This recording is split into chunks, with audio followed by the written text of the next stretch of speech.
is Robert St. John in the NBC newsroom in New York. Ladies and gentlemen, we may be approaching a fateful hour. All night long, bulletins have been pouring in from Berlin claiming that D-Day is here, claiming that the invasion of Western Europe has begun.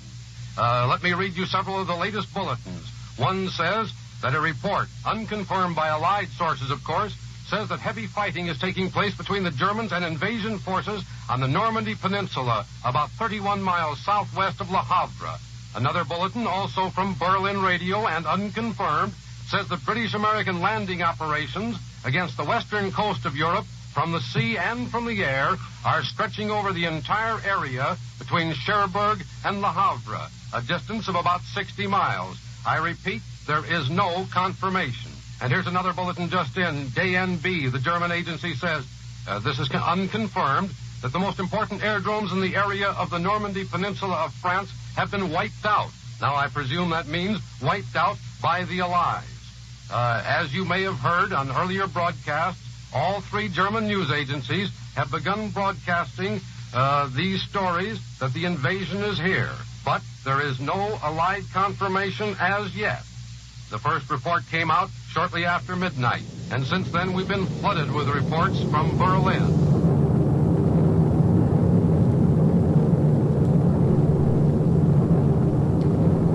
Hello, everyone. It's time. It's time to show you guys what's been happening behind the scenes on our D-Day game. Let's switch here to the tabletop. Alright, we are now at the tabletop. I'm going to unmute to join my fellow umpire, Jomini. Hello, and welcome to the stream, Jomini. Hello. Yes, so it is June 6th, 1944, and the Allied armies have begun to invade Europe.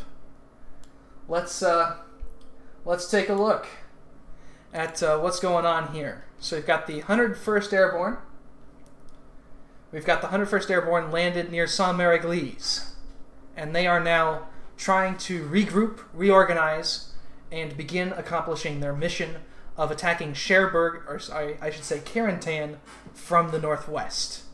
Meanwhile, we've got the 82nd Airborne Division, which landed east of Carentan and is trying to secure two bridges across the, I believe that's the Douve River. Or no, the Vire River. There it is, yes, the Vire River. And at the moment, they are doing pretty well at capturing that, but they're also trying to move into Carentan from the east. And at the moment, there is a fierce battle raging on the bridges leading into Carentan. So this should be a very interesting turn to resolve. We've resolved 3 turns so far. This will be turn 4, going from 0230 to 0300. I'm Carter McNish, one of the master umpires here at the IKS, and this is Jomini. Would you like to introduce yourself? Yeah, I just found out about this recently and have become involved. It's very cool what's going on here, and I'm happy to be a part of it. Awesome. Well, now let's go over the actual resolution, and then perhaps if we have time at the end, I'll give you all a quick after-action report, or mid-action report, I suppose, of the actions going on thus far. So, I guess it's time to start with the 101st Airborne, Jomini. Let's just run down the list of orders here. So, 101st Airborne HQ. Let's see. Oh gosh, there was a whole conversation here. So I've got to... 907th, that's the parachute field artillery that are here, are going to move south towards Blossville. So that's fine, that's easy enough. If they're just moving at a regular march, they'll get there.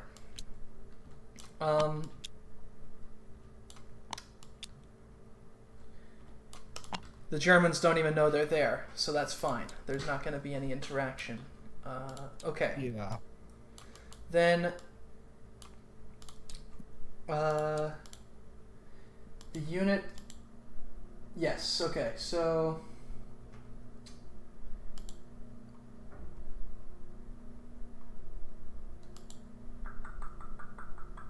I'm just trying to figure out here. And for the people watching, if you have any questions or anything like that, I will try to answer them. Just put them in the chat, and I'm happy to give any answers to any questions you may have. So then, okay.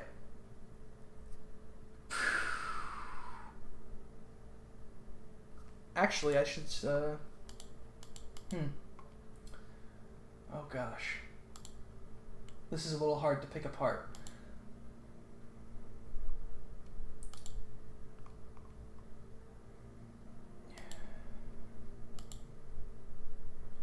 Alright, so these guys are moving to Blossville. They'll get here. They'll set up right there. That much we do know. And then as for the rest of them, I think these guys are actually showing up in Blossville as well. So I will move them here. Then let's move on to 501st. Okay. Second, let's see. This is 2nd Battalion and this is 3rd Battalion. Okay. 2nd and 3rd Battalion. Expect to stay here a while as we wait for the 506th and our whiz-bangs. Prepare light defensive positions when in place. I don't expect it, but okay. Guard a northwest to east. Okay. Yeah, okay. So 2nd Battalion. Okay, so actually I should move these guys then, because the defenses are going to be set up in a different way. So these guys are going to be around here. The artillery going to be basically in town. And then 2nd Battalion has been ordered to set up a defensive line, kind of sort of like this.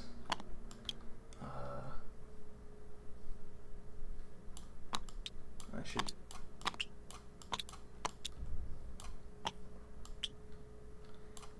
Okay. And their eastern flank over here. So that's going to be their defense line of Blossville. The anti-tank is going to turn around. And then...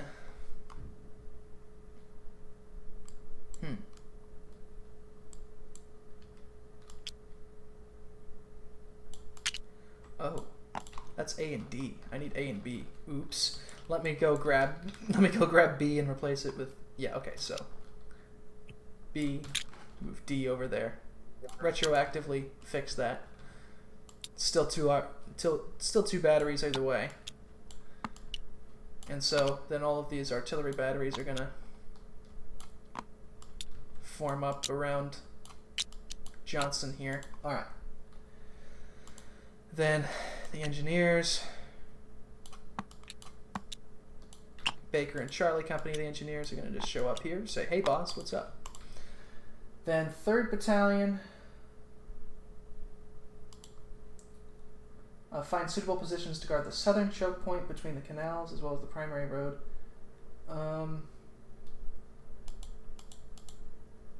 I think they're watching the southern bit, so let's go check out here.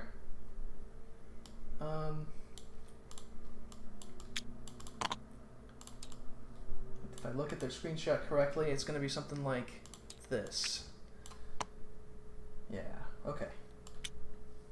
Oh, on the... No, not quite. Yeah, so over here, then kind of like here.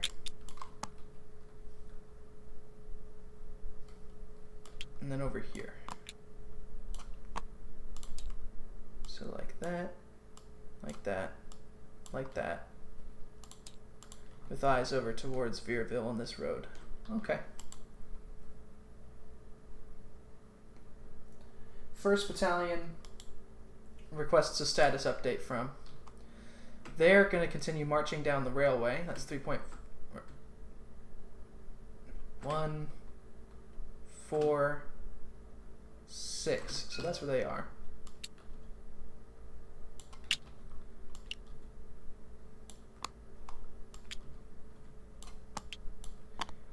All right.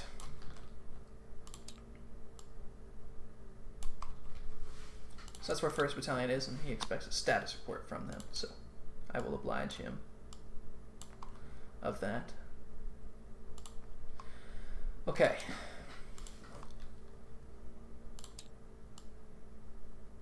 A lot of forces in Blossville now. Seems to be where the division is concentrating. Well, duh, that's where the division HQ is. But let's see. Yeah.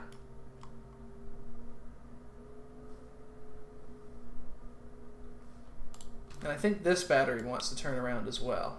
So I'll turn it around. Alright. So that's it for the 501st Parachute Infantry. Let's take a look at the 502nd. They're the guys in Saint-Mary-Église. There is a battle currently raging here. They had taken the town, and then the Germans counterattacked, and now the Germans have control of the town. But now there's 4 companies moving up from the west, and all sorts of stuff. The German corps commander in the area is coming up at the head of a panzer column, so we'll see how that happens. How that works out. Yeah, those routed companies might have a very bad day. Yes, I think they will. I think might is an understatement. So these guys are trying to move northeast to cut off the enemy armored forces coming from the north. So they're going to move to about... or ambush, I should say. So they're going to get to about here. They're not going to be able to make it to the road. Well, I mean, I think the tanks are going to slam into anything here before they even get there. The tank's going to move pretty quick. Speaking of which, let's read the Corps Commander's orders. I'd imagine it goes something like attack. Yeah. That's my guess as well. I want the tanks... yes. I want the tanks to attack the paratroopers in front of us, is the exact word. So, Corps Commander's going to take a look in this patch of woods as the tanks go, Mwahahaha, and go across the bridge and start attacking these paratroopers. Now, these paratroopers were routed last turn, but they're going to recover.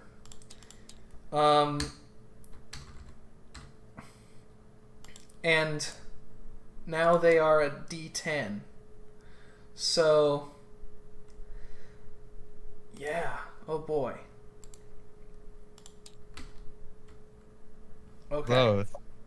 That tank spends that turn. So the tank is going to be a D12 with advantage. We're going to give it a +2, I think. Yeah. Actually, probably a +3. Tanks would normally be a +2, but this is light infantry, so they're not... They've got bazookas and stuff, but, you know, it's going to be hard in the dark and all that. So let's see what happens with these guys. So let's get some dice out. Copy the dice template here. Bam. Alright, so we got a D12 versus 2 D10s. We're going to take the better of the D10s as what we apply to the tank. And the tank's +2, paratroopers -3. Let's see what happens. 10 to 6 on both count, or actually 10 to 3. So that's a 7. Oh gosh. Ouch. Ooh. That's about right though. Yeah. 7 damage. 7 damage.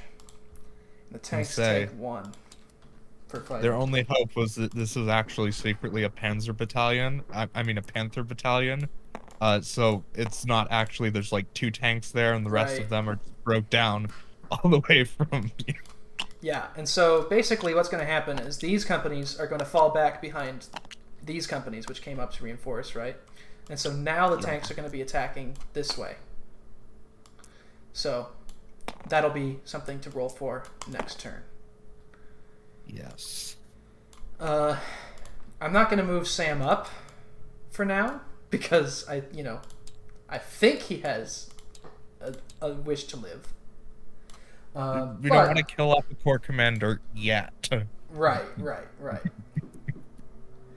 It would be a little, little uncouth, right, to try and do that this early. But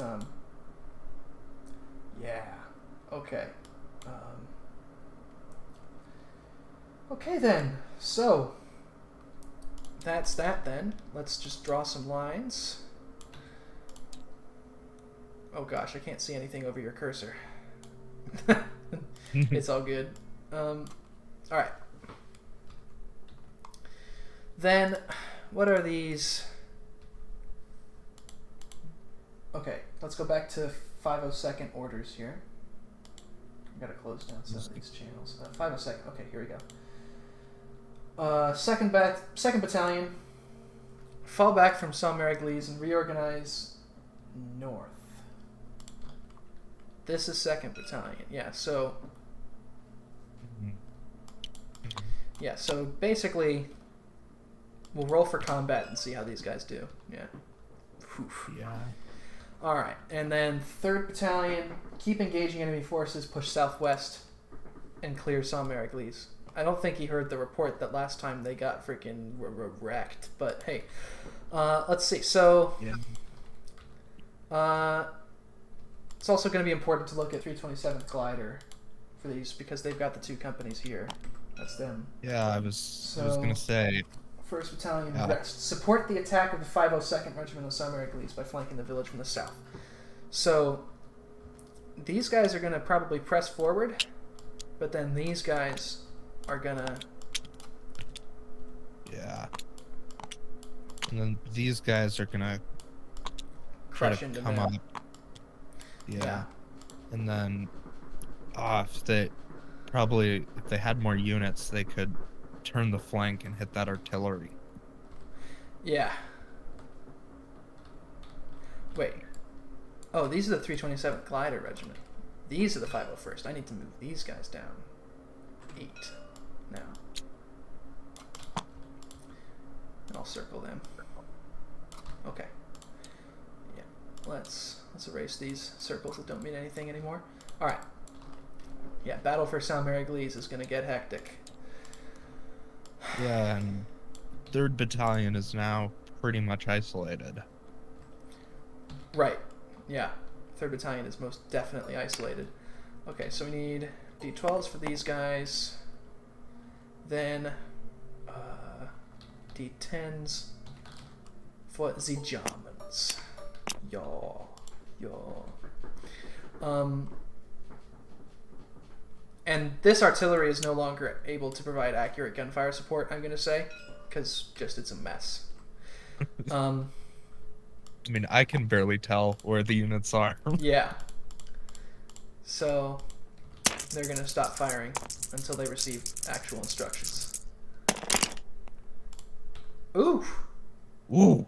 The paratroopers are minus, or no, these guys are No, free, these are organized. These guys aren't.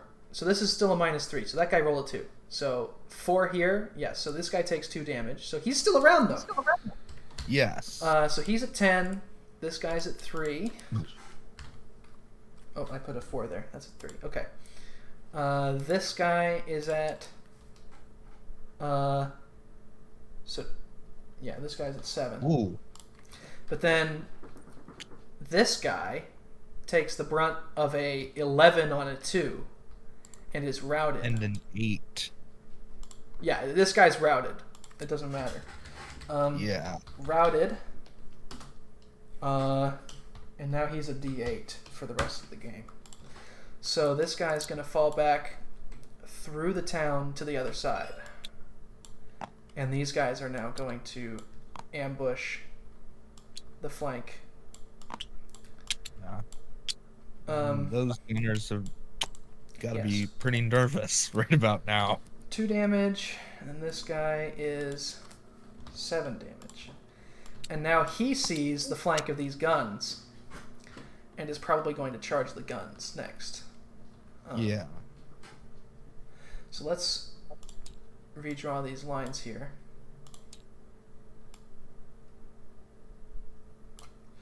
Then the Germans.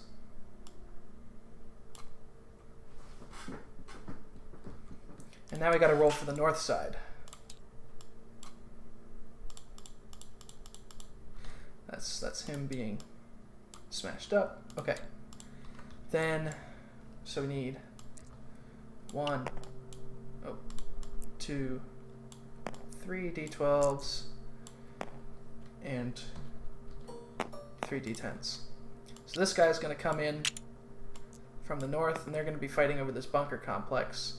I'd say that, normally these guys get a, disadvantage, but since it was unoccupied by the Germans and now they're in it defending it, I'm going to say that reorganization bonus or defect for these guys is now nullified by the bunker. So I'll give them a -1 for that. But otherwise, these guys are still regular, but we'll see. Okay, so these guys are a -3, so they lose by 1. So they still only take a 4th. So they're gonna retreat a little bit. But then, so 10 against 4, or no, sorry, 7 against 4 is 3 damage. So this guy takes 4 damage in the attack and has to break off for a little while. And of course this guy takes 1 damage, so that's up to 2 because he won. Then this is 3 against 9, so that's 6 damage. So he's up to 9 damage. Or sorry, yeah, they're attacking. So then this guy's 7 against 9, or 6 against 9, so he takes 3. So he is up to 11. He can barely fight. So they're going to lose. Both sides are attacking here. So they're going to lose the bunker complex. And the Germans are going to move into that.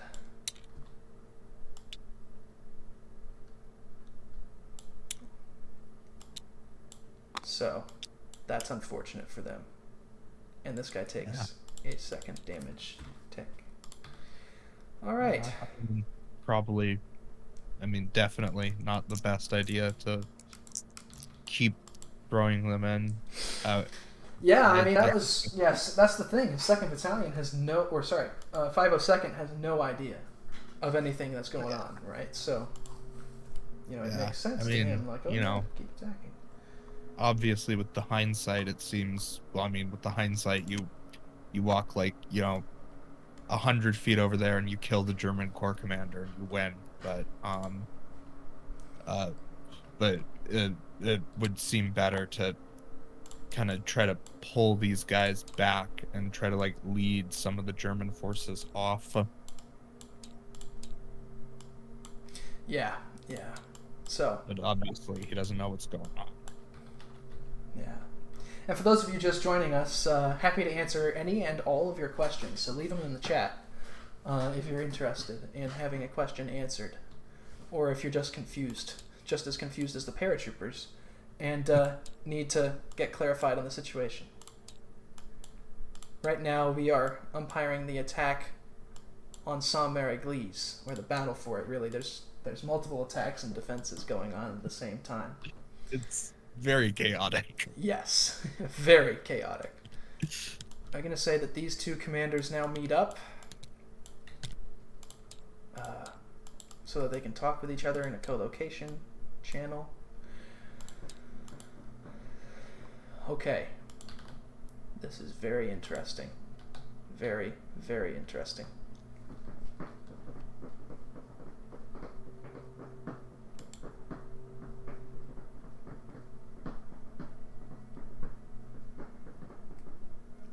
Wow. Sheesh. Yeah, this is crazy.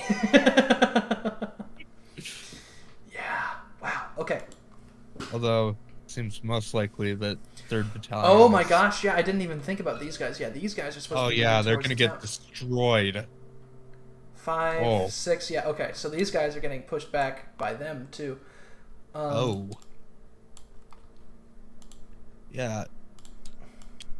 Item Company might be the only one that makes it out. They're going to get to there, so... Yeah, this is bad. This is very bad. 3rd Battalion is in just a little bit of a pickle. They're very lucky that tank chose to turn. Well, yeah. These are the paratroopers he saw, so that's the paratroopers he attacked. Didn't see these paratroopers. And, oh my gosh. Yeah. This battle for Saint-Mary-Église is just as hectic as I wanted it to be. And that is an awesome thing. Oh my gosh. Wow. Okay. Yeah, meanwhile, the rest of the 101st is having a grand old time down here. But, you know, oh my gosh. They didn't order the Division Artillery Park to do anything? No, they have no idea. What? Why has he not said anything? No American artillery has opened up from the 101st. No artillery support being provided. But both of them should have radios. They should be saying, like... Yeah, I mean... They have radios. They're talking to each other, but no artillery support requested or granted. They need to tell division, because that's the only way that... Like, they're just gonna get overrun and enveloped unless they send forces from over here. Well, the thing is, right? This is the extent of the German forces that are going to get to Saint-Mary-Église in the next little while, right? Yeah. So we've got 8 German infantry companies plus a Panzer medium tank company. Oh, I should put that up. No, that's 1 damage. That's right. Yeah, I already... versus, what is this? 6 here, and then versus 10 American paratrooper companies. So it's a pretty even fight, but that's exactly what the Germans don't want, or the Americans really don't want, you know? Yeah. If one more paratrooper battalion came in here, it could make the difference. But so far, none are on the way. Yeah, and I mean, like, 3rd Battalion is going to get destroyed. 2nd Battalion has almost been destroyed. Like, and I mean... Yeah, 2nd Battalion is on D10s now for 2 of the 3, and then they have 1 more route before they just die. Yeah, and then 1st Battalion has also seen better days. I mean, like, it's extremely precarious, and they need to be screaming for support. Yeah, I'm not sure if the 101st is going to be able to hold Saint-Mary-Église or take it. Like, but the Germans, some of them are pretty close to running away. Some of them. Some. Yeah. Yeah. This is going to be an interesting fight for sure. Okay, well, let's keep resolving the rest of it. So, 327th, 2nd Battalion. Continue towards Etienne to cross the bridge there. Yep, okay, so they're going to go 2, 6, get there. Where are they trying to cross? Right here. Why?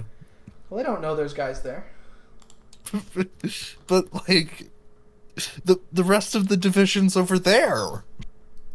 See, the division has been ordered to capture... which town is it? Which town? There's a town just off the map here, which they're ordered to capture in order to link up with the British. I don't think they're going to get there, but that's their orders, so... Yeah. And they're just sending a single battalion, just like, I don't know, just go over there. Yeah. Maybe you'll...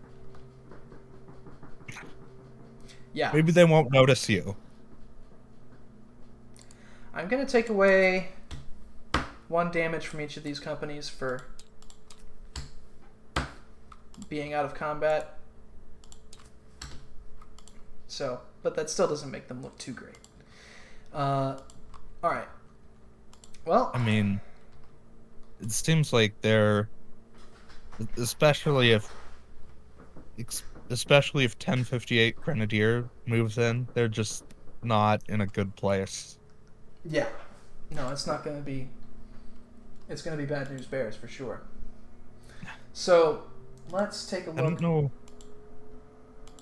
I don't understand why you would foot march that far.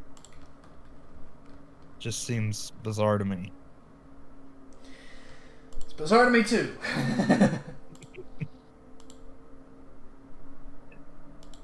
Okay. All right. Well, that's the 327th. Or sorry, Able, hide in the forest between. Yeah. Okay. So hide in the forest. Yeah, between here. Yep. Okay. All right. Then let's check 1057 and 1058 Grenadier. That's going to be 1057.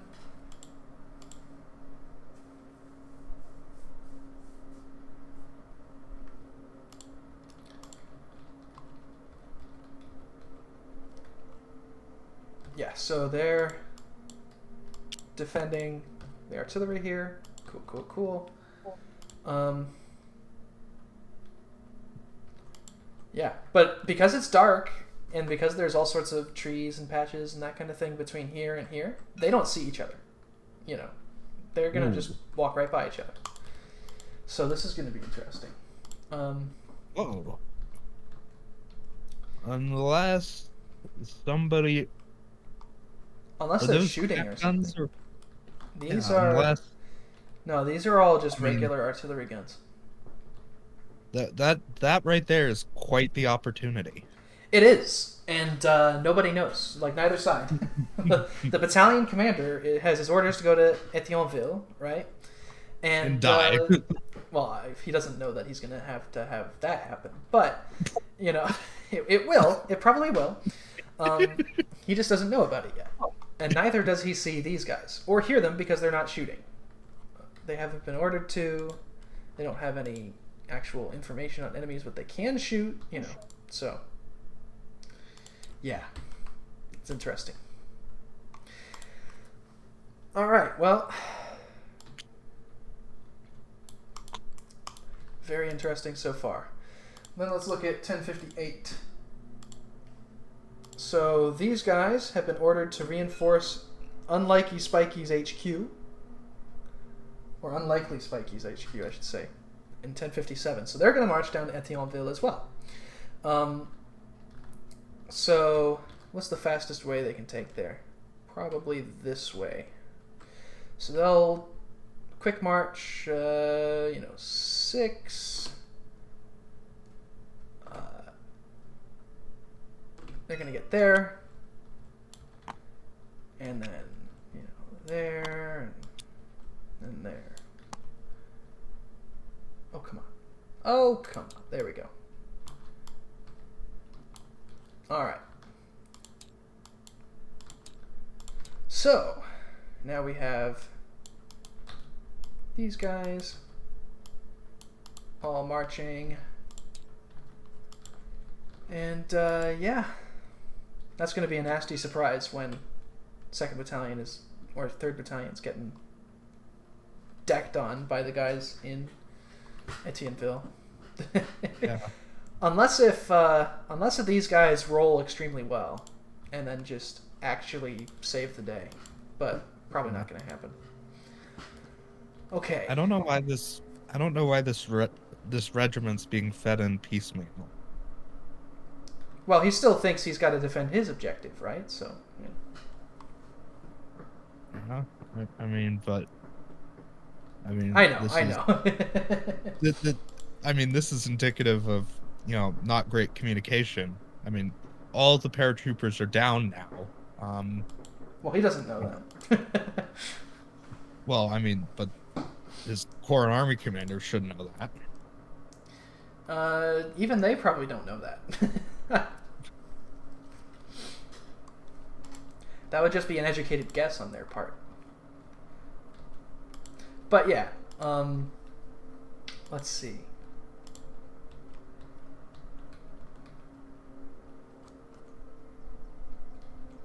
Hey, yo, wait. Hold up. What? These guys were supposed to have moved, I think. That's odd. Why doesn't that appear in my save? We'll have to figure that out later. These guys probably actually arrive in Carentan now. Then I'll have to. We'll have to check that out later. Okay. So now I need to do.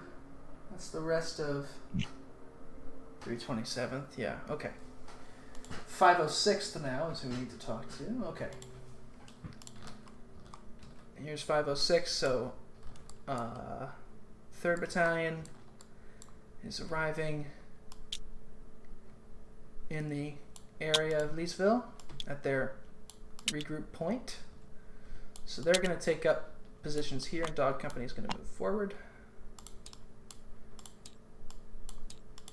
And they're going to have a double line.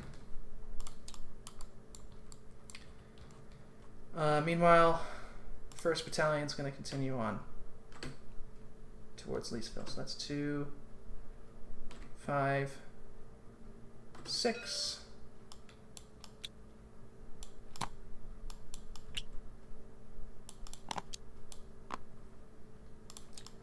And that's where they end up.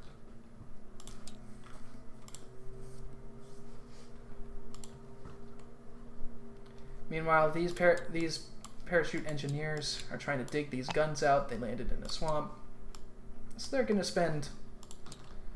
This guy is dug out. And so after 4 turns, we're going to say that they're all dug out. But where will they go? You know, that's the question. Wouldn't they want to dig out the farther ones first and then move them closer to the river? Well, that depends, right? Because they can't actually cross the river. And they can't build a bridge. It's easier to defend it there. Yeah, though the division might order them inland because they might think, oh yeah, we can link up with them later. So it depends, right? You know? Maybe they'll march and link up with the British. Yeah, you're right. Okay, so that's them then. That's the 506th, and that means that's the entire 101st Airborne that we've just resolved for.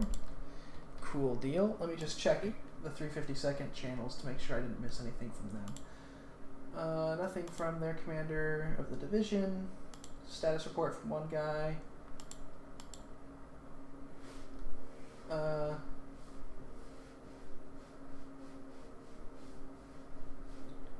Then...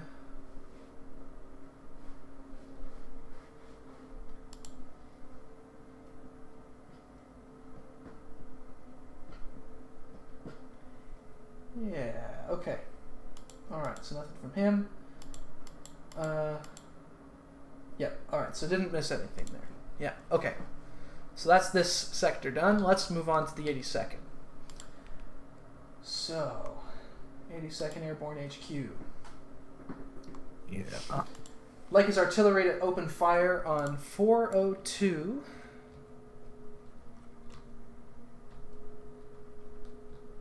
See,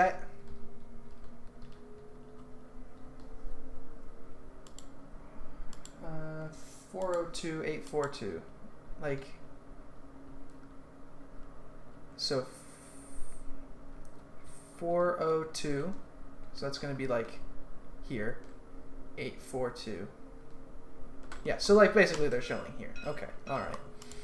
Yeah. And then he had a second request for fire support at 398-843. 398. 39. Yeah, so basically all of them are just showing Carentan. That's... If he had just said Shell Carentan, that would have been much easier.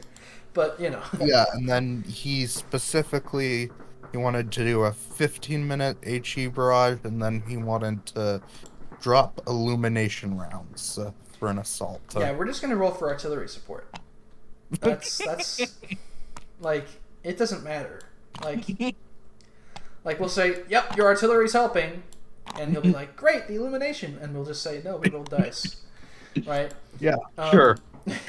Yeah, sure. You can think that. Yeah. Okay. So then must dig out. Yeah. Okay. So then these guys are going to get dug out and moved over. So this divisional artillery park has grown.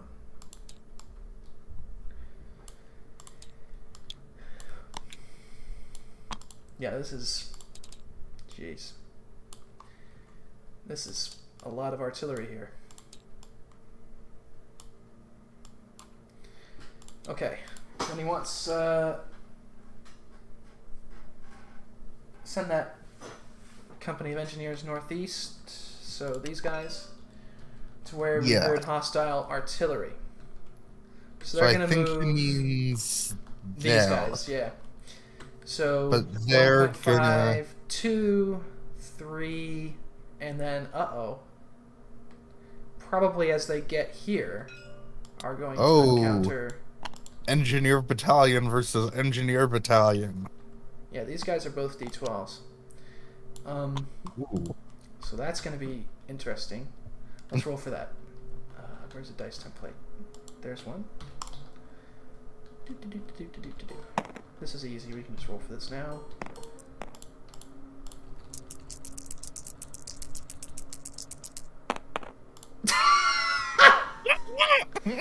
Oh my gosh, it's completely even. All right, so they both take 1 damage. And they're fighting.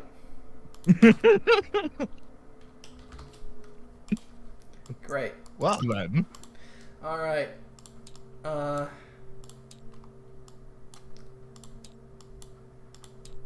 Perfect. Perfect. I wouldn't have it any other way. Okay.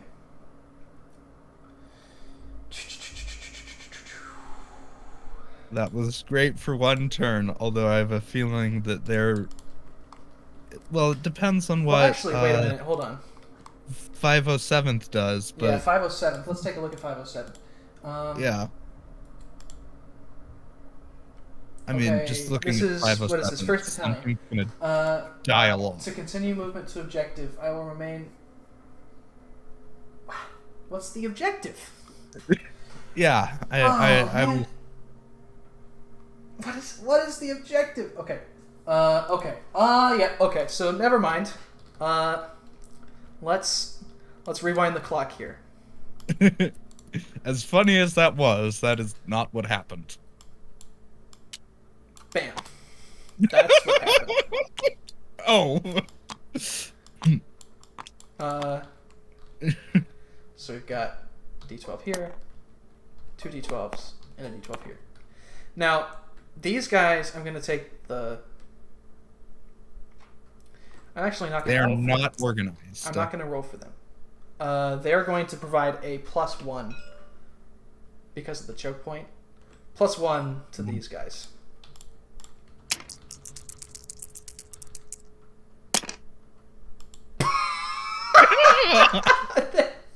That is wow. Okay, so that's 2 damage to these guys. 1 damage to them. And then these guys are... I'm gonna give this guy 1 damage to put him up to 2, and that's gonna. Now they're all at 2 damage. All very happy. And the pair and these engineers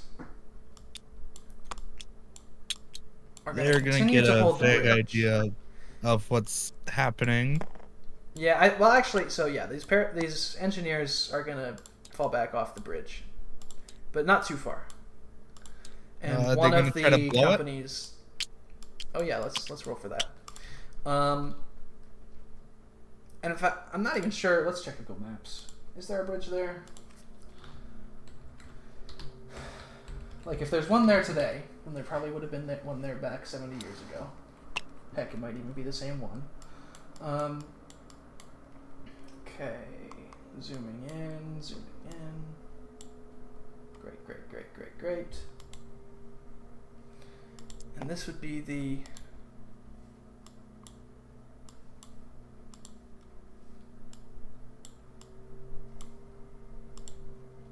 That's Bukail. Okay. Yeah, and this is the main road leading up that way. Okay. So, bridges. Looking for bridges. Looking for any bridges whatsoever.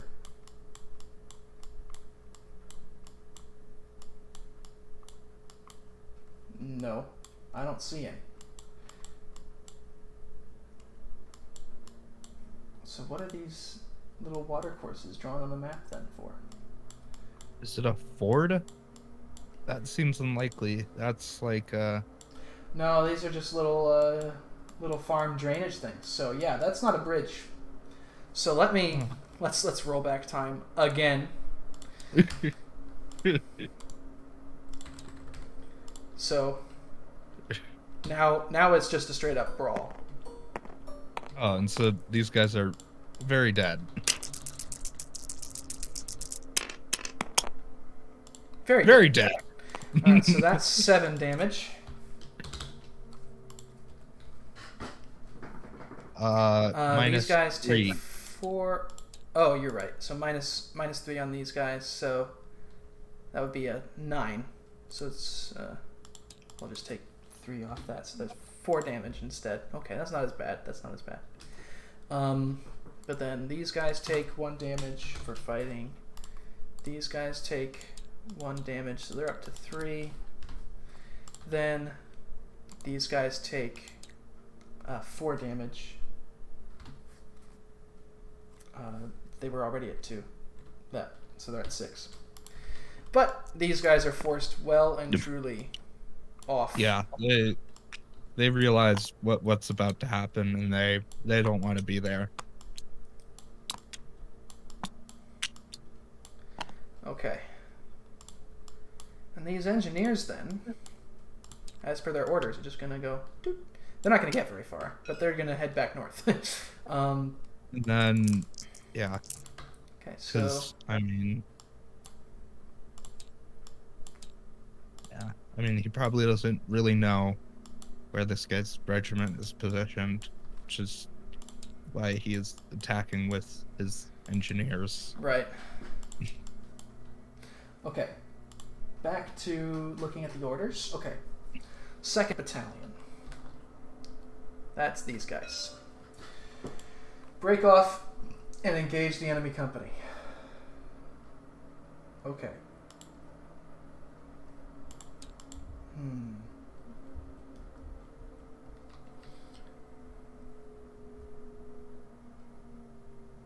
Alright, so these guys are going to try and work to encircle the enemy. So this is a 2-on-1. And this guy's trying to work the other way, but then, wham! Runs into these guys. So, Yeah. it's just a classic 3-on-2 here. So let's get Did he order those guns to try to provide close support? No. No, he did not.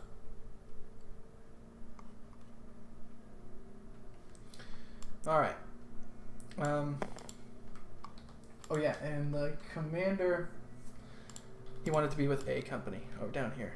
So, he'll see that happen. Alright. And these guys are paratroopers themselves, or Fallschirmjäger, so they get D12s.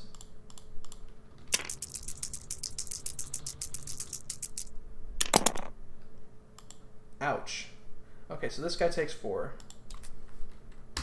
Okay, and these guys are not organized. Wait, this is the 0300 turn, right?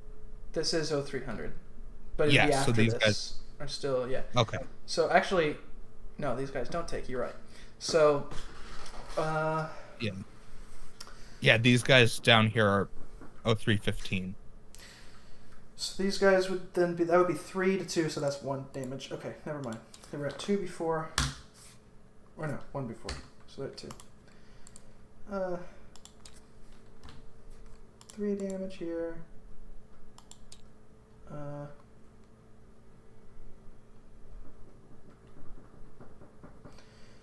They take 2 damage themselves. So these guys are kind of forced around like that. Then 7 to 8, but that's minus 3, so that would be 5 to 8 takes 3 damage, so they're at 4. Or no, it's 4 to 8. Ah, my gosh. It should be 5 damage. Okay, then this guy takes 1 damage for fighting. And these guys are gonna fall back a little bit, so it kind of looks a little bit like this.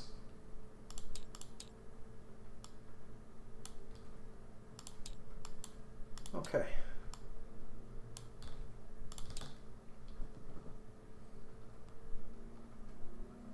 Okay.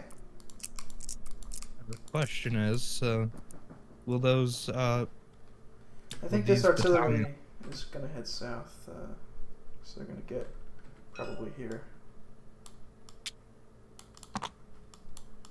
Sorry, what was that? The question is, will these Fallschirmjäger companies get committed? Let's take a look at his orders. Oh, shit. There we go.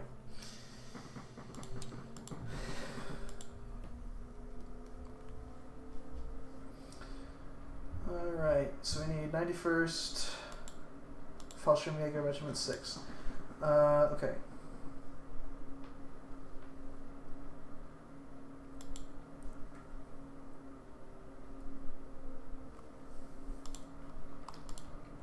So 5, 7, 8, 9, 11, and 12. What are these? So 5, 7, 8, 9, 11th, and 12th. Should try to coordinate something to pincer the enemy. Okay, yeah. So these guys are going to move in cautiously. And so this is going to go about like that. Okay. Oh, that could be bad. Okay, who's... Oh. Okay. Yeah. So...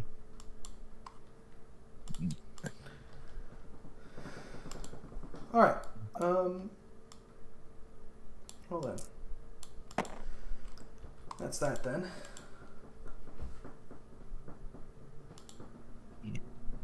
What are the 508 orders?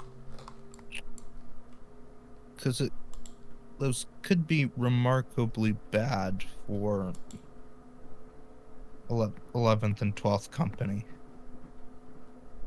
If they, move over to try to pincer something. So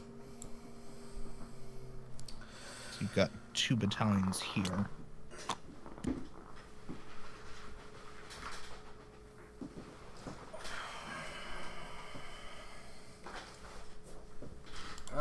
Okay, so I'm trying to decipher these artillery orders. If you want to start looking out for the glider troops here,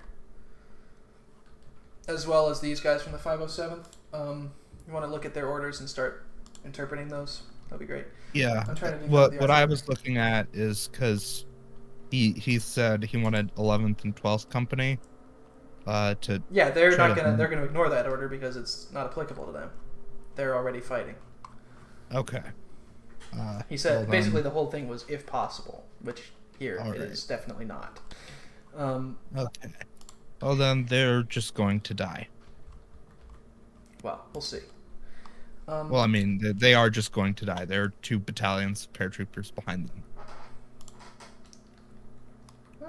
We'll see. We'll see. Eventually, maybe. Yeah. I mean, they could roll very well. I don't like working in absolutes because crazier stuff has happened in these games. Okay. Oh my gosh. Alright, so D, E, and F will target here. Yeah, alright. Cool. Wait. Then, Okay. Oh, I think these are left over from...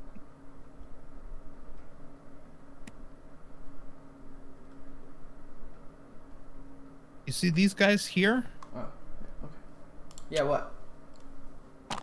I think they're also over there. That's odd. 508th, 2nd and 3rd Battalion. And then there's also a 2nd 505th. battalion. No, that's 505th. This is all... Okay, well then This is 508th 1st Battalion. This is... Okay. So this is 508th 1st Battalion, right? Alright. This is okay. 505th 2nd Battalion. This is 505th 1st Battalion. Then 505th 3rd Battalion's over here. So that's all the 505th accounted for. Okay. Then So, 325th is all accounted for. 507th is all accounted for. Yeah, so 507th is all accounted for. Then these are actually... Where were these guys? Where were these guys supposed to be? Where did you move them from? I didn't. They were there. That's why I was saying these guys were going to die. Oh, okay.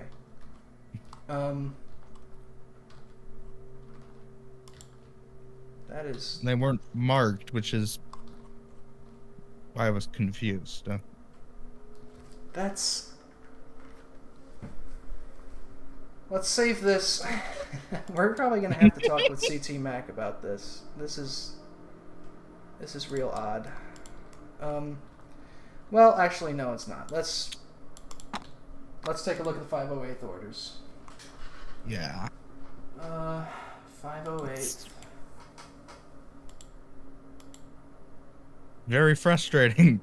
I almost want to make the executive decision to move these battalions around so they're in a more logical position. Yeah, so actually, yeah, so they're that's where they're supposed to be. That's where they're supposed to be. Continue southeast towards Auville-sur-Lay. It's right here. Oh, okay.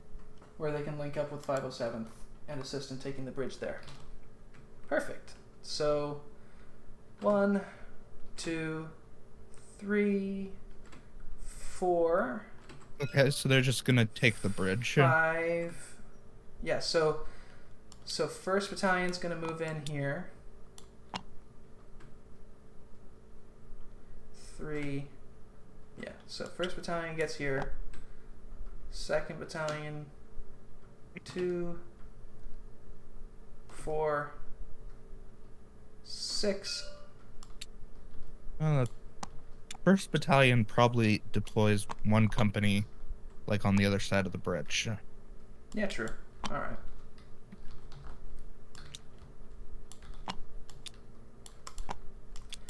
Okay.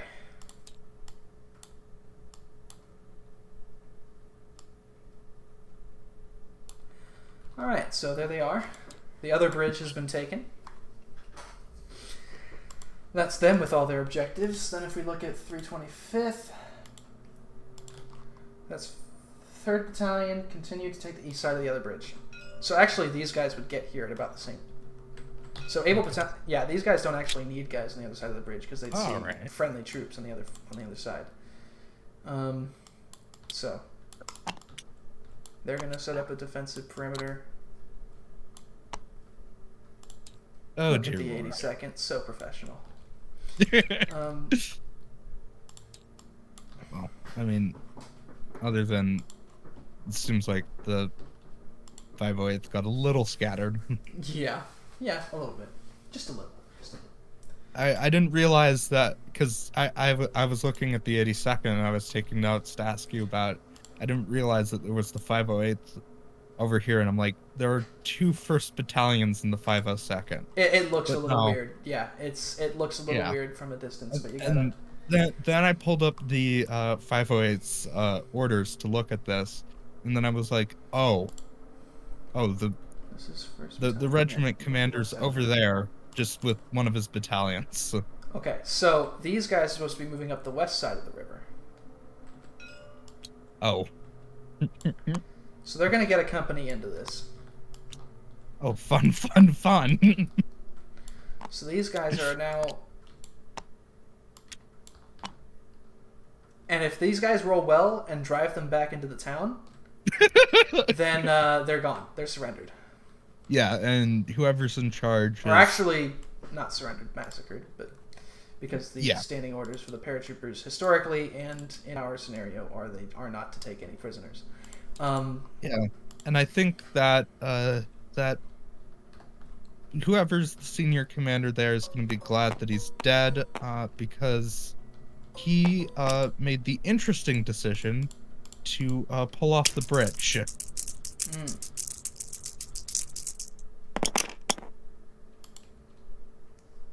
So these guys are all organized. They are glider But this infantry. guy is a D10, so I need to re-roll him. So I need to. Well, I mean, that guy rolled a 12. Yeah, but that guy should be rolling a D10. So let me. All right, let's roll him. 10. Okay, so then on this guy, he takes 1 damage.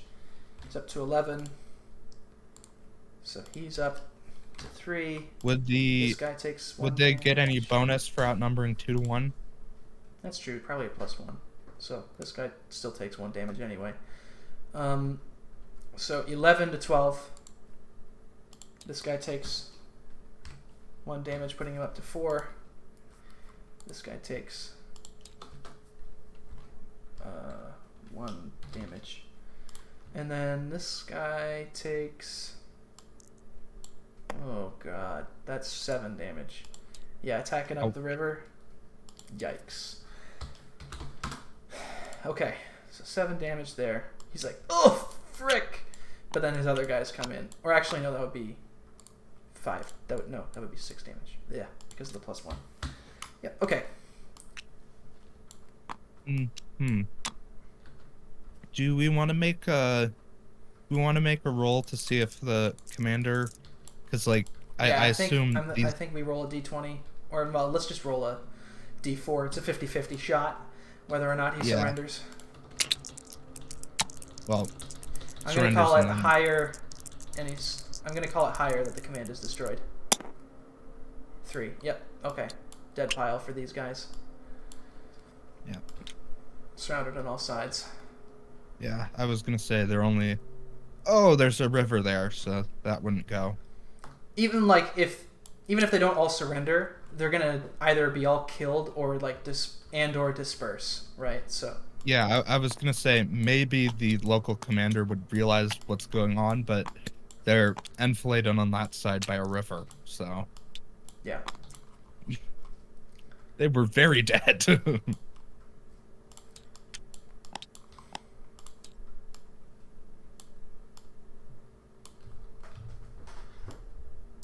Yeah, okay. So, both bridges have been taken. Okay. And the 2nd Battalion defend this bridge, move a company to the west side. So they're going to move probably this company, Fox Company, to the west side of the bridge to defend there. Let's just redraw these lines. Yeah, I mean...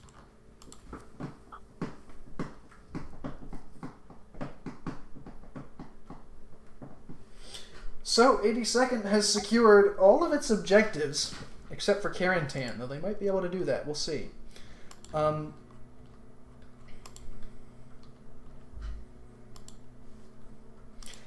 we've got to register in the artillery support here for this attack on Carentan. If you want to look at... So, basically, well, the 82nds, these 5 batteries here, are all shelling...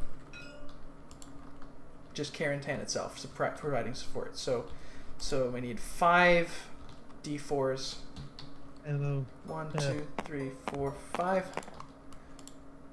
Okay, and then we need 1, 2, 3 companies on the front, and these are all D12s, right? Yep. So 1, 2, 3, and then the 505th 3rd Battalion. I think that's it. Yeah, okay. 3rd Battalion, 505th. Okay, so then these guys are coming up. And let's take a look at the 505th's orders here. Yeah, so... Push forward when the artillery ends, about 15 minutes, to pin the enemy engineers with 1 company and hit the Fallschirmjäger hard in the flank with the other 2. So, pin the engineers with 1 company, that's these guys. And then drive into the Fallschirmjäger with the other 2. So they're going to be kind of like on top of each other charging in here. Okay, so then we need 2 D12s. I'm going to put 1 D4 back here. In fact, I'm going to put another D4 back here for this guy. Okay. And then these are all D12s themselves. I'm just going to put them in order back here. These guys are all organized. These guys are all organized. Yeah, okay. So there's nothing that we have to do in regards to org. These guys don't get any bonus for numbers advantage because they're attacking across bridges. Yes. These guys probably do. For these two specifically, I think it's going to be a +1. Plus another +1 for flanking. So this is going to be a +2, plus the artillery. So they're probably going to break it. Yeah. And... Alright. And then I need German artillery support. So, looking at the 91st Division orders, he's got 75 millimeter or 105 batteries, D, E, and F. D. Yep. E and F. E, F. Yep. Alright, so they're all alive. They're all kicking. Are going to fire support here. So, I need 1, 2, 3 D4s here again for these guys against these guys. And then I need, let's see, 75 millimeter OS batteries A through F will fire on coordinates there.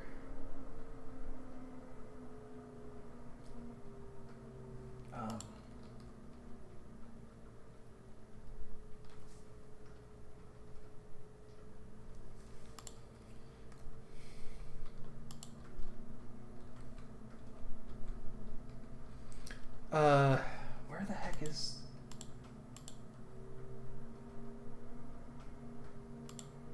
I'd just like to compare this. Okay. Wait. This practically textbook assault by the 82nd to what the 101st are doing in St. Mark's. Yeah. Okay. This is actually... Okay. Now I've got the... Okay. This is A through F. So... A, B, C, D, E, F. Yeah, okay. They are all firing here.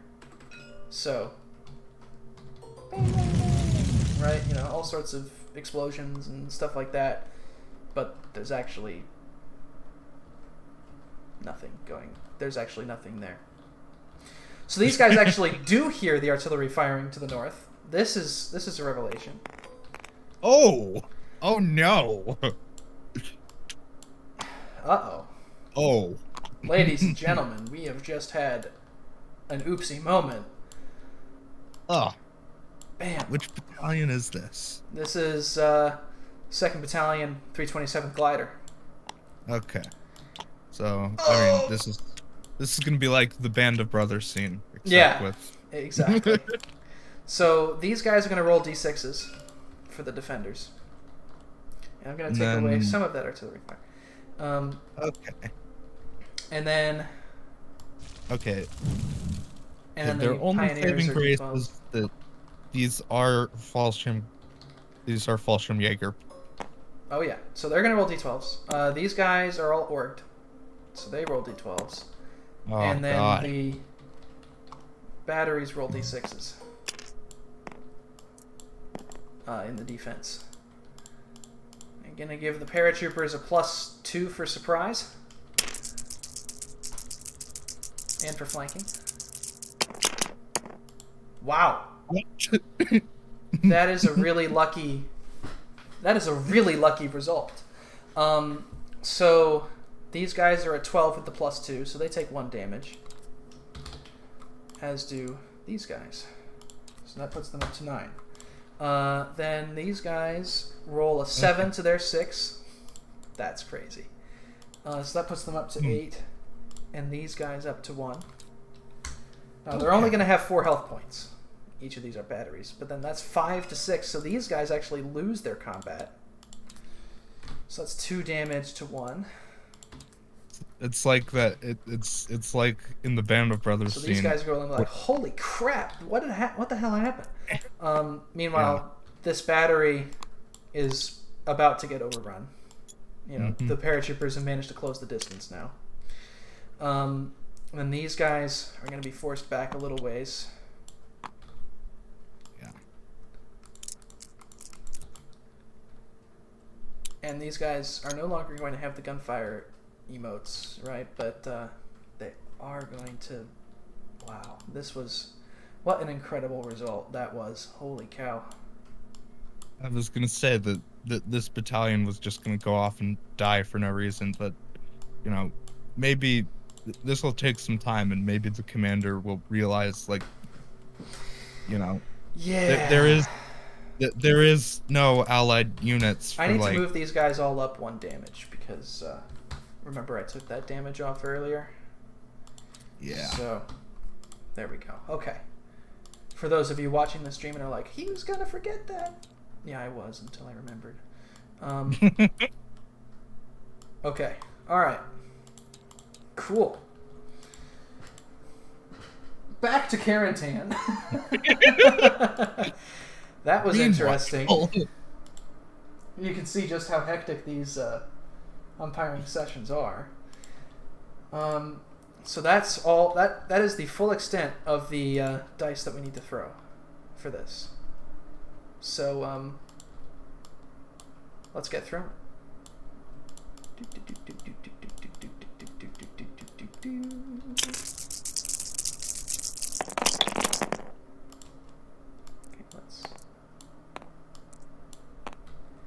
let's examine the results. What did I say? No advantage here, right? They're all organized. Yeah, so this is all just straight. We're all... I'm going to give these companies a +2 against these guys for defending a choke point, but not against these guys. Maybe not a +2 since they're getting pushed from that direction Right, as well. so these guys are just even, with these guys getting a +2 for the... Well, these guys specifically getting a +2 for the flank. Yes. And then these companies get a +2 against these companies. Yeah, okay, all right. So let's look. So this is a 3 + 3, so that's 6 against 5, 6. So this is even in the north here. So okay. 4 damage and 1 to 1. 3 damage. Okay. Then going down the line, 7 + 2 is 9. Oh, I should... Yeah, so 9 versus... 9, 11. 11. So these guys take 2 damage themselves. So they're up to 4. These guys take 1 damage. They're up to 4. And these guys are going to be in the middle of the river, and these guys are going to fall back a little bit. Well, I say middle of the river, but they're on the bridge. They're on the bridge. Okay. Their lead elements have reached the other side of the bridge. They're not establishing a perimeter on the other side in the town. Yet. But this guy just kind of dies. So. Yeah, well, let's see. So what's the highest roll here? So +2, that's 8, 10 versus 9, 1. Okay, wait. So that's... No, this is going to be a 12, right? So this is 6 + 2 for the surprise or flank. +1, so... Well, let's see. So this is +3 plus... Yeah, so it's 9... 10, 11 versus 10. So these guys are going to get... It's... Wow. This is very even. Well, because they're going to take a bunch of damage from the flank attack, but... Right, but they're going to get pushed back, yeah. So yeah. These guys are now in the town. So now we've got a bridge. We've got 2 of the bridges secured: railroad bridge and road bridge. So do we want to roll for destruction? Yes, we probably do. So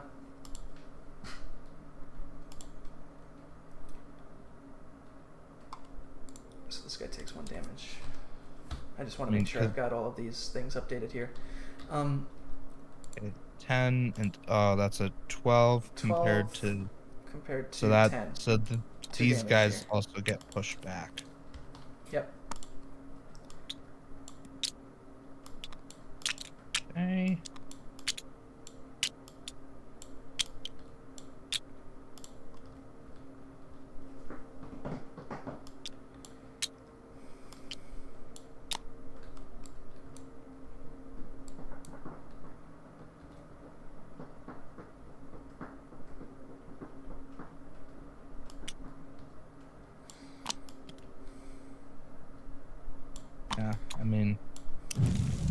But it's not going to go well for the Germans on the next turn because Probably not, no. they have reserves, so they can just spill around the flank. Right. They can try.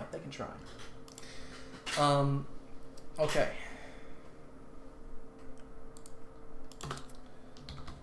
So that's all of that then updated, I believe.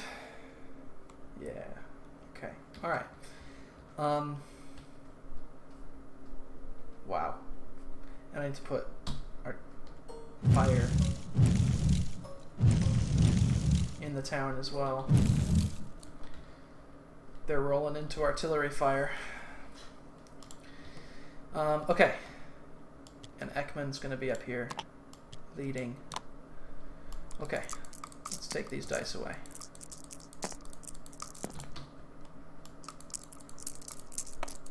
And let's redraw these lines.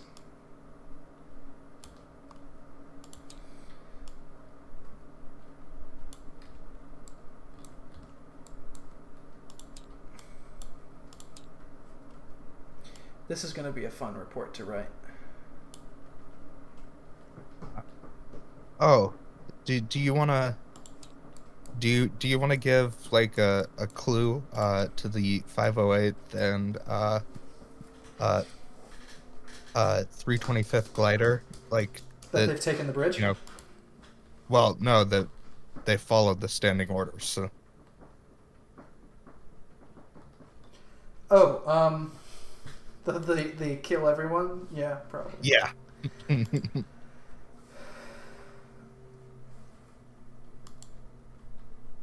Yeah, most IKS games don't allow war crimes. But this one, I mean, like, I'm not going to allow, like, egregious war crimes, right? Well, all war crimes have a precedent, don't they? We're just going to, yeah, we'll see. I mean, if the players want to if the players want to deal with POWs, then, yeah. But I mean, like all of these fights, right? There's like the plausible scenario where they just literally all die, right? And it's not even, yeah. But we'll see. Okay.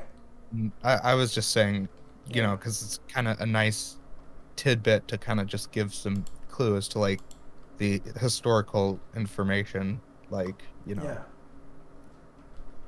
Just kind of teach people a little. Yep. Yeah. Oh God. Oh God, that divisional artillery park's gonna get even larger. Yeah.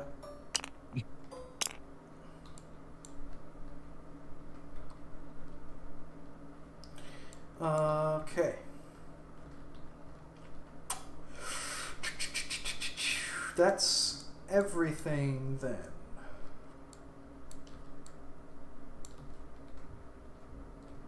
Well, let's check. Oh, what about their Panzer reserves, the Germans? Oh, right. Yeah, so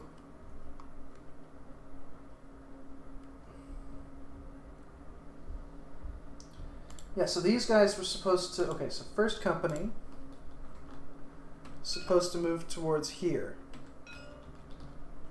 Okay, so that's going to be at 15 kilometers an hour.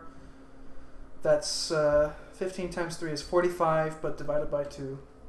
What is that? Oh my gosh. Can I do math? It's 15. We'll say 15 plus 8, so that's 20. Oh god, 23. Yeah, 23. Alright, so 18 plus 5. We're going to get here. Okay. Then the next turn, they get another 23. Yeah, so they're in. They are in the town. They arrive. Oh god, those paratroopers are so lucky that those guns opened up. Right? They don't even know. I mean, they think they're lucky because they got to destroy a bunch of artillery. But we know they're lucky because they didn't die. Okay, then this company here, route towards Carentan. So they're going 20. Well, they're just going to get 45 for the hour. Yeah, so 7.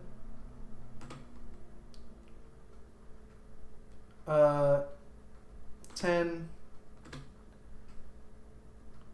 20, 30. Oh, wait. Okay. 30, 40. And they're gonna 5. reach like. Yeah, they're gonna reach. Oh. You love it when that happens. Yeah, good thing you reminded me of that because this is a nasty surprise in the waiting. Yeah, they do have AT though. Yeah, but way in the back. Yeah. But I mean, they would hear them pulling up, so I mean, they can establish a hasty position. All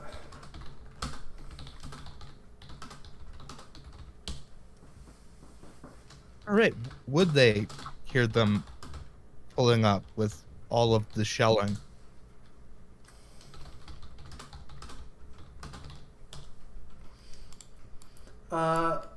Sorry, what? Well, I was just thinking, would they hear them pulling up with all the shelling? Probably not. Oh. Right? Like, all of the small arms fire going on, right? This is a really big fight. And all of these shells exploding around. They're definitely not going to hear the drone of the tank engines until they're right on top of them. So, and they probably don't even see them because A, they're tunnel visioned on the fight in front of them. And B, there's some woods and it's dark, right? So it's not like the tanks and I mean, with their lights on. Yeah. Okay, so I don't. the corps commander, the corps commander said, is there a reason why 709th and 711th division commanders aren't responding to me in the radio chat? Like, have they been sniped by paratroopers or something? And I was like, no, nothing from me. I guess they just don't like you. I'll poke them and see if they can get active in the radio chat. He just sent an emoji with a crying face. Oh, good. Good times, good times. Okay, so then, yeah, so let's just take a look at 505th again, because might have orders for their 3rd Battalion or something. Is that 3rd Battalion? No, 2nd Battalion. 3rd Battalion. Continue as ordered. What was their order, please? Their 3rd order Battalion was... reverse my control, move south. Their order was to push towards that AA. No. 3rd Battalion, their order was to push towards... this is 3rd Battalion. Yes. Right? They're ordered to go south to the hills at 45-810. Or 45-81. So 45-81... So, like, here. And then 47-81... So like here and here. So like this area. Yeah. Yeah. Okay. I so was they're going. Yeah. On a patrol march this way. Yeah, I was a turn behind because he said my last standing orders, and I went too far up. Come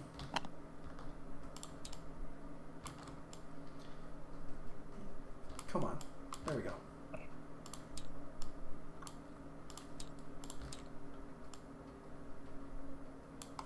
All right. Cool. Then that is that. That is everything. That has got to be everything. Let me just check 7-11th, see if they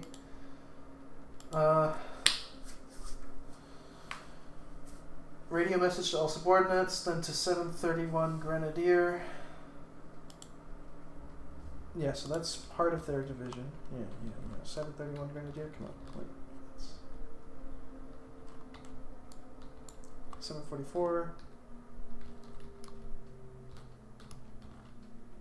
7:31. Yeah. Okay. So. All right. So 711th Division is going to wake up, or their subordinates are anyway.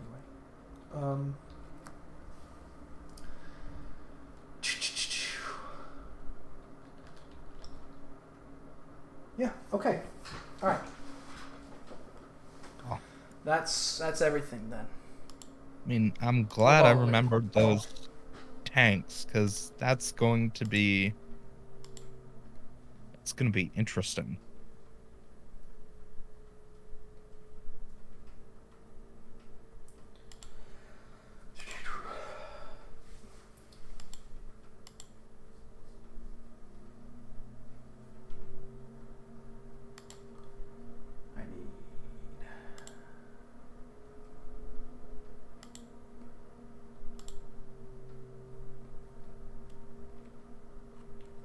This guy hasn't even been woken up.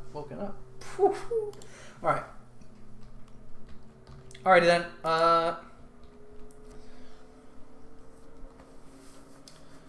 Well, I guess it's time to start sending reports. Okay. So, I will. Let's work. If you want to send 82nd Division reports, I can send 101st, and then you can send the reports to the Germans in question. Mm-hmm. Okay. All right. Yeah. Let's work from the top to the bottom. 101st Airborne HQ in Leesville. No, they're here. Okay. Okay.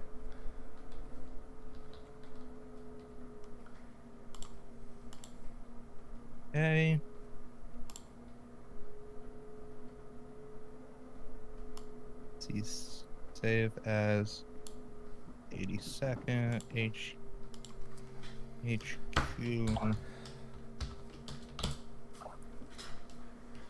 Screen 0300.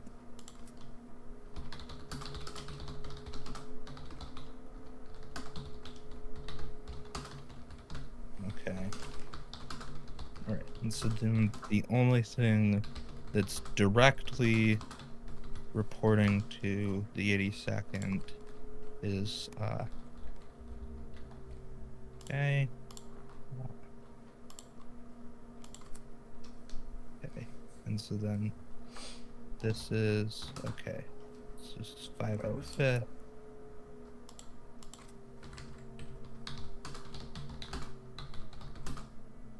So 0300.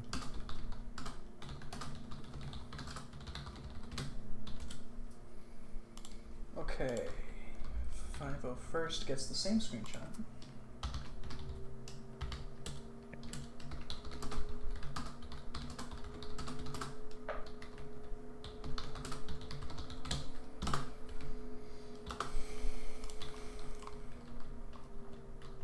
Ah! Damn it.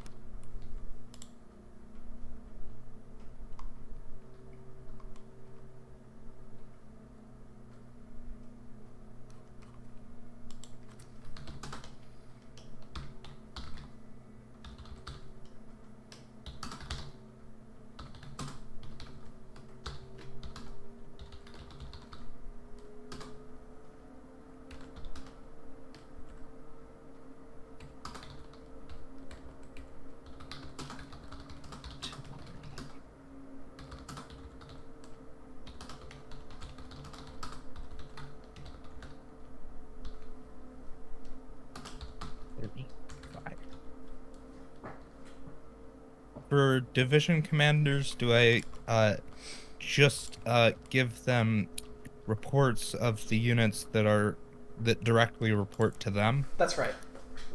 Okay. So And then it's up in to his the case, artillery and regiment to- engineers. Yeah. Yeah.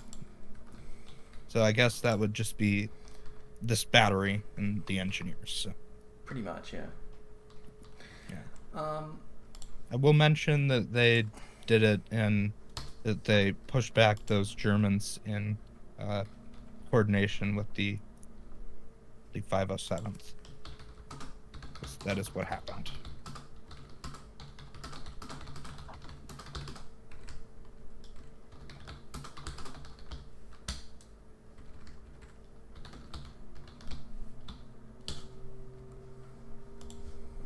here.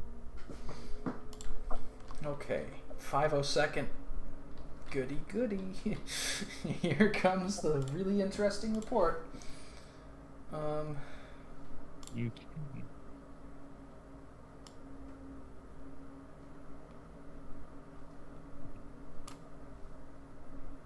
Engineer report.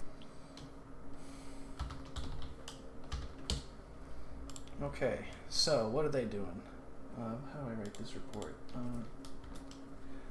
Let's see. So, a company of German tanks crashes down upon your position,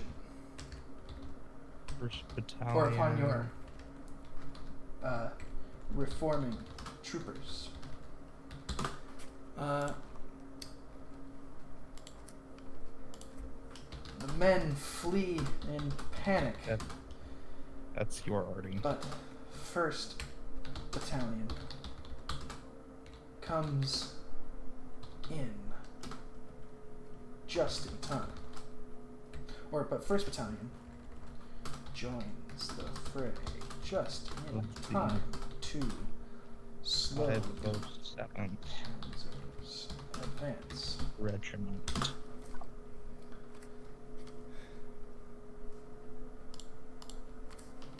They take heavy casualties doing so.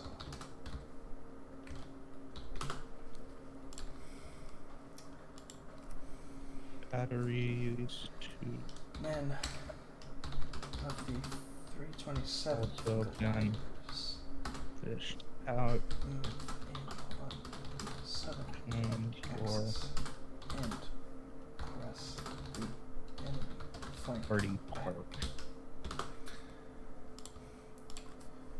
3rd Battalion has been attacked by new reinforcements coming from the So let's see.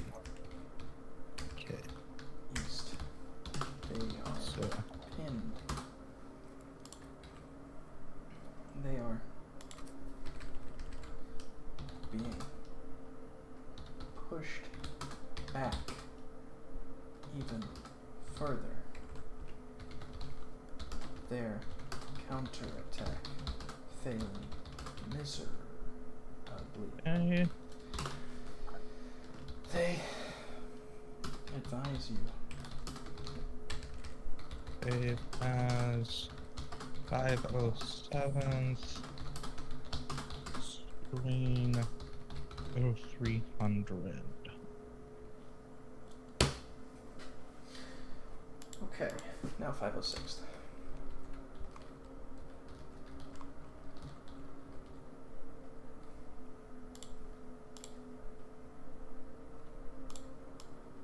Oh, 7.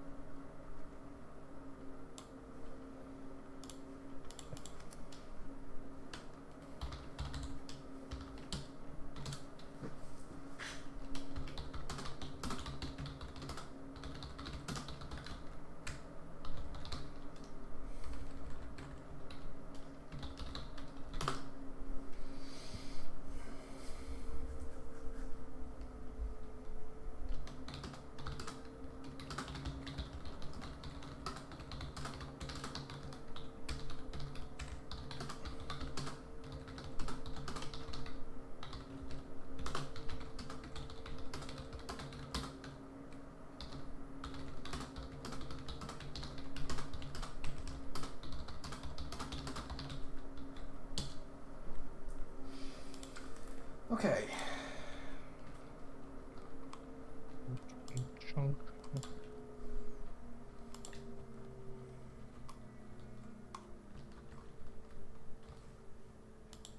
Additional.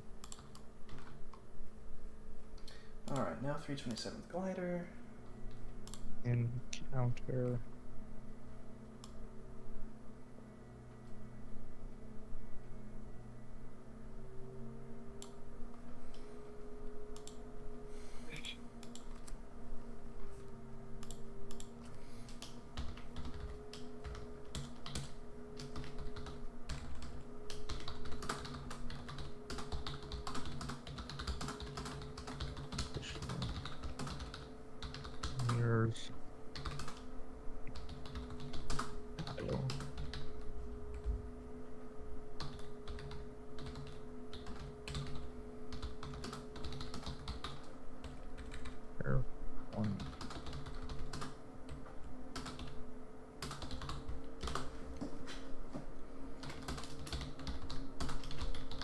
push them.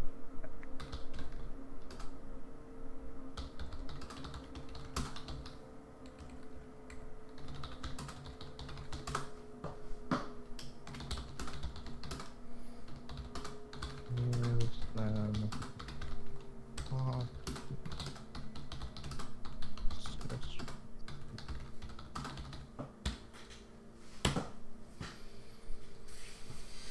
Okay.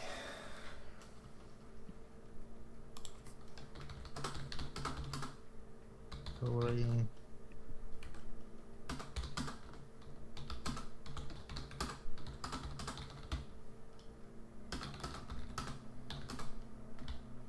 Batteries.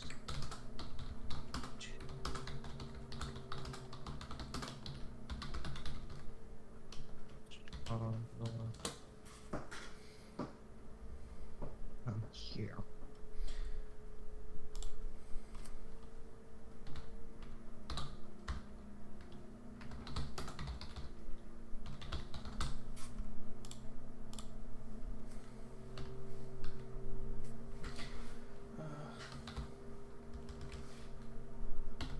Second battalion.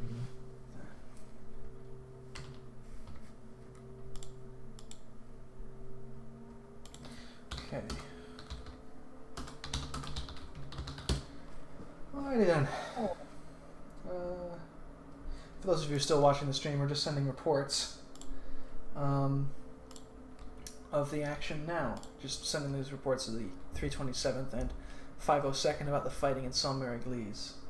And if you have any questions about the resolutions so far, then please do let me know, and I would be happy to answer them. But yeah, I'll keep checking on the chat, and yeah, just let me know. So that's the 101st resolved. Now I need to send reports to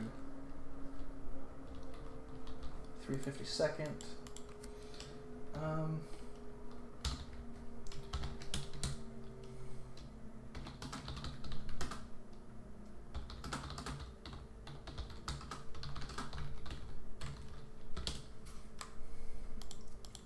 Okay.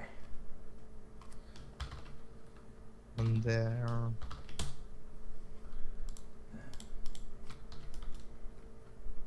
Right.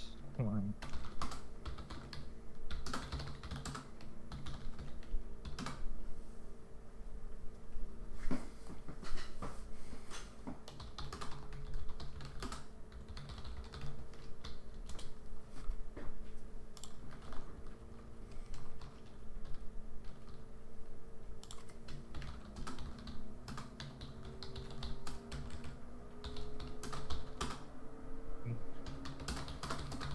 Now I'm just sending some of these German reports here.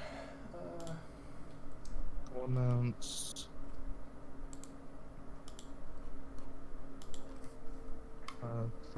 3/25th.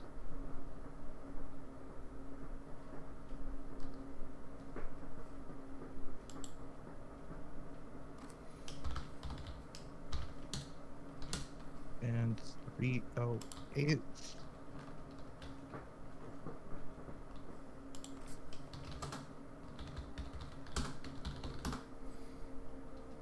Destroyed 2 German companies.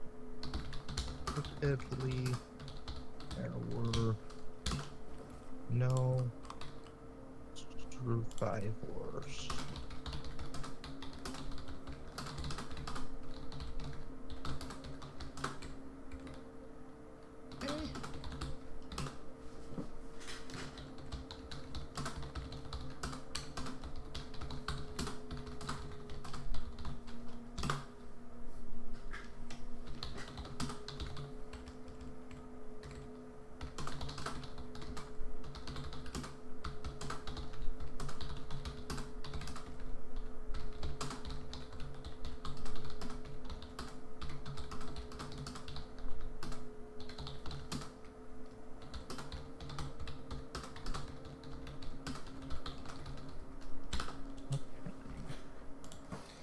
Alright, and the 9/16th. Thing is, these German regimental commanders can't see a thing about what's actually going on because their HQs haven't actually moved from their actual fixed locations. So... They didn't bring their staffs with them? Well, no. So they haven't moved. They've just ordered companies to where they know the enemy is, right? Oh. So they're still sitting pretty in their headquarters miles away and just commanding by proxy these units in Saint-Mary-Glise and elsewhere. Sam Miller's the only actual commander in the... He's the only German officer present, of Oberst or higher commander level at Saint-Mary-Glise. What did the 352nd commander want to do? He wanted to stay put. Okay. In fact, he didn't actually submit any orders this turn. So... Okay. Yeah. All right. So, in other words, he wanted to stay put. Or we could say that he wanted to drive south for reasons. Because that would be funny.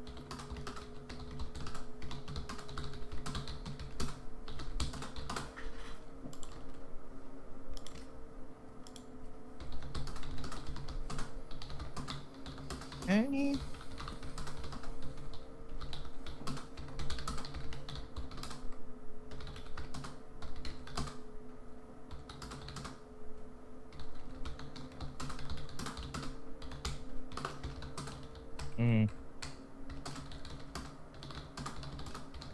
Yeah, okay. Alright, so... Okay, that's something worth noting.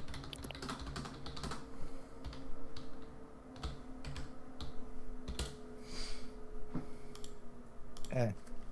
Yeah. I'll make a note of that. Okay, second and third company report they have joined a force from the 9/16th in driving back enemy troops from the northeast side of Saint-Mary-Glise. Okay, then that's the entire 352nd. Yeah, well, apparently, Screenshot has made how I'm gonna write this for me. Because, I can't see anything, through the smoke, so they won't be able to see anything through the smoke. That is the way to do it. That is the way. Okay. By the way, I was looking at the line of sight, and, I think, 91st Infantry Division, would be able to see the tanks, but 6th Fallschirmjäger Regiment wouldn't. So that's just something to keep in mind when writing the reports. So the Fallschirmjägers would know about the tanks, but the... No, the division would. The division is currently co-located with the regiment. You can see the divisional piece that actually represents where he's physically at. That's just the HQ building. I can't because it's all covered in smoke, but... Yeah. Okay. So then... But they'd be getting reports from these tanks. The tanks would be saying, yeah, we've arrived just outside of Carentan. We can see the enemy troops. Should we engage, right? That kind of thing. Yeah. So... Okay. You continue to... Okay, I'm just sending 7/11's reports right now. You continue to hear distant explosions to the west.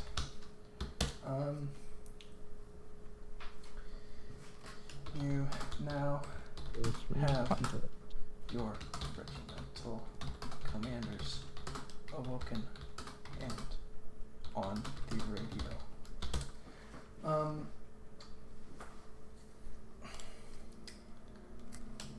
300. And then I'm just going to anything.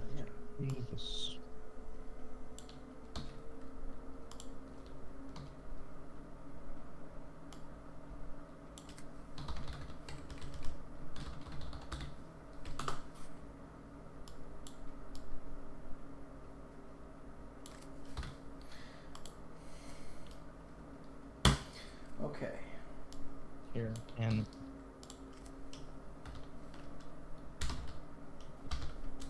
that's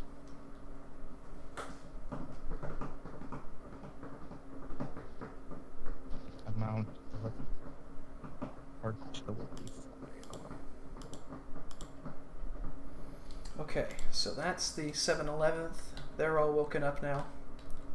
Obersts are rubbing their eyes, getting the sleep out of them, and being like, "What's going on?" And they're just like, then they hear boom, boom, boom, far in the distance to their west. And they're like, Yeah. I Meanwhile, wonder what that is. Carenton is like just a smoldering ruin. I'm just thinking of the scene from Downfall where the German general gets a call from Hitler, and Hitler's like, "Why have you fallen back?" And the general's like, "I haven't fallen back. My HQ, if you can't hear it, is taking direct artillery fire." You know? And he like holds out the phone, and there's like an explosion, and he's still on the phone, and then like a shell lands in the HQ, and he's thrown to the ground. Did you hear that one? Right? You know, like that's 91st Division right now. You know, my HQ is on the front line. You know. Oh man. Oh my gosh. This is too good.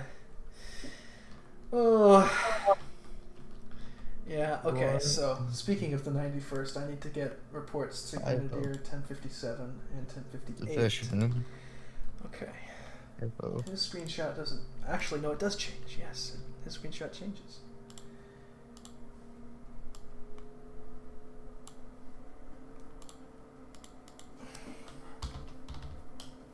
Reportedly.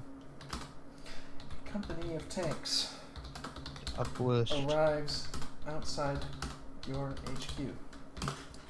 The Positions. commander Other reports to side you of saying, I was ordered by division command to report here. How can we be of service? Herr Oberst.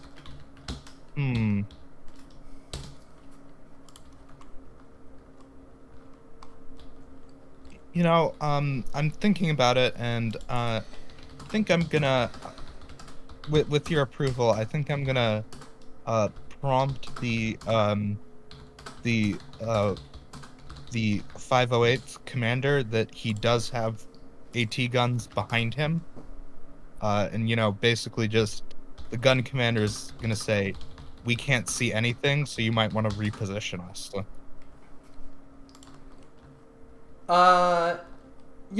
Yeah, you can frame that in the words of like a battalion commander or whatever, yeah. Yeah. I'm just thinking, you know, like, I'm not gonna tell him that there are tanks coming, but I am just gonna, because he isn't getting anything in his screenshot, just so he remembers he does have them. I don't want it to be like, oh, I had AT guns the whole time.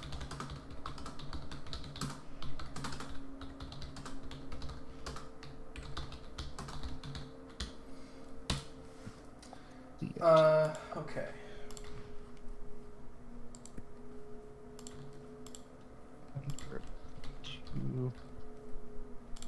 Okay, now it's time for 1058. No, I don't want to save that. I just want to copy it. There we go. Ah, yes, what a beautiful screenshot. Let me save it to my computer. Okay. So then... And guys who are watching the stream, stay tuned, because after we finish these reports, which I'm almost done doing, I will give you guys kind of a look at the other save states of the game, because this thing started at 0100. So we're at 0300 right now, so we've got 3 more reports to show you, or 3 more states of the map to show you, plus some other stuff too. So stay tuned. Okay. The QRF continues to exile. All other units report no contact. Okay. guns. So, who are you sending reports to right now? The 508. Alright, I'll start sending reports to the Germans in Carentan. Okay.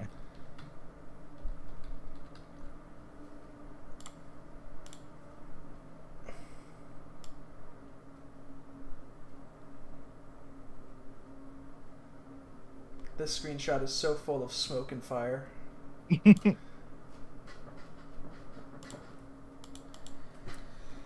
Okay, 0300. See anything that you reposition guns.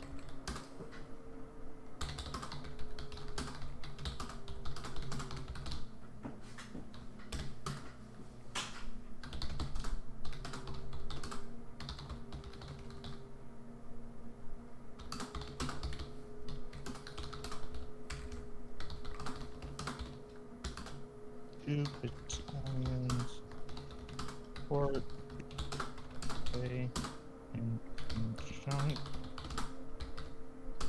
conjunction, yes, elements of the 3 manifest, and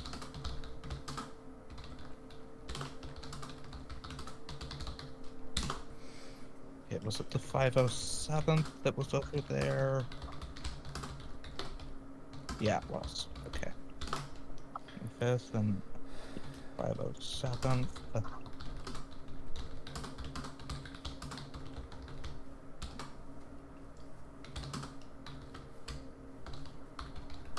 Encircled a German fort and destroyed it.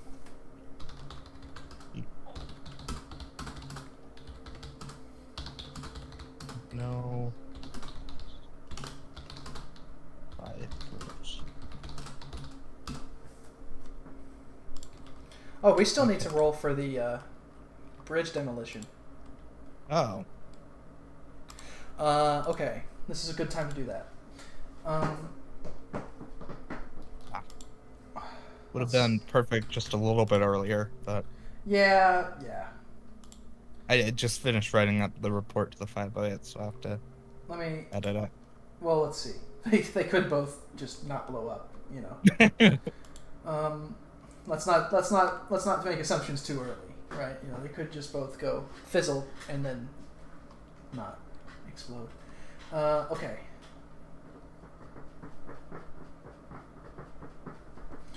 I'm thinking of that scene from A Bridge Too Far where the 101st Troopers show up at the bridge and then they have to duck because of all the artillery fire coming down on it. Just like they're like, oh my gosh, the bridge is intact! And then all the artillery fire comes in. They look up after the artillery stops and they just see that the bridge is completely gone. And the commander, the colonel in front of it, is just looking up. He just says, shit. You know? We'll see if that happens to the bridges here. It's going to be above this message, isn't it? Yeah. Okay.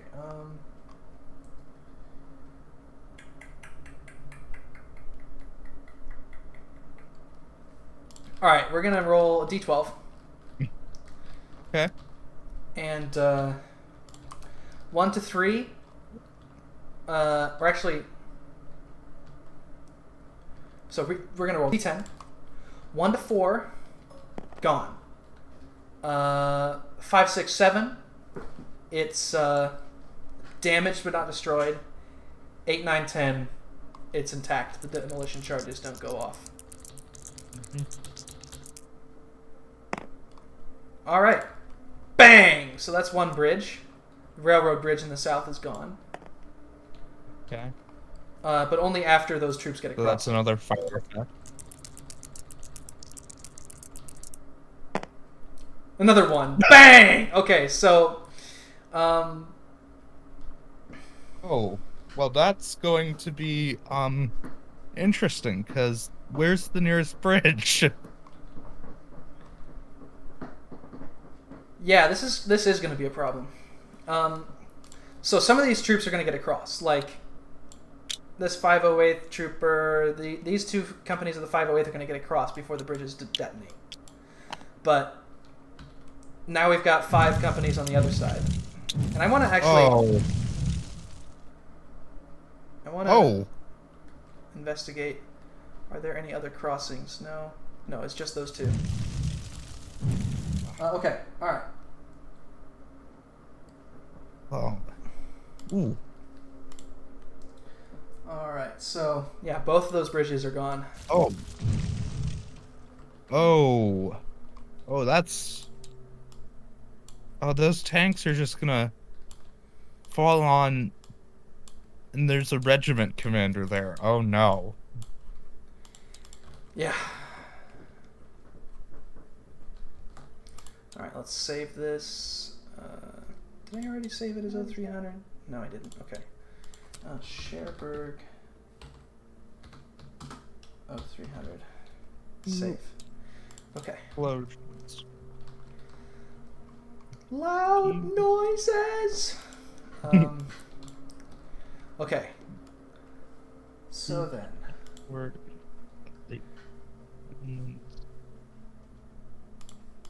Now you can change those reports though to say like, and the bridges have detonated. You know, it'll be. I'm gonna do it as an and then thing. Yeah, so yeah. Just gonna be separate, and you hear an explosion, and then it's like your troops report that the Germans blew the bridge. Both bridges, the railroad bridge and the car bridge. Yeah. Okay. So I need. Yeah. Okay.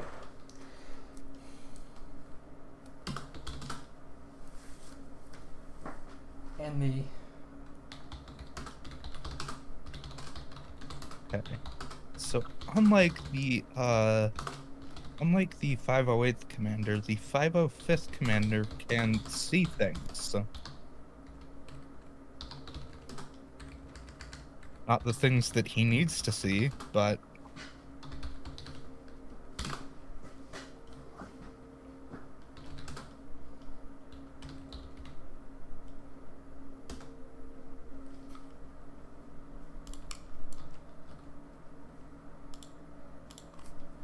505th.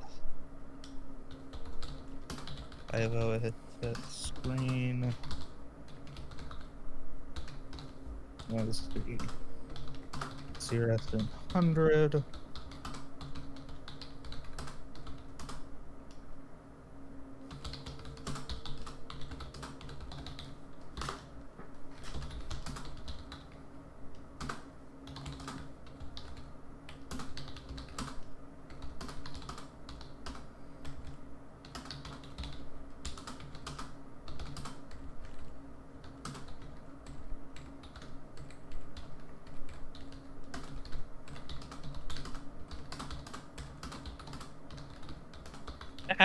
Why did I press the space bar?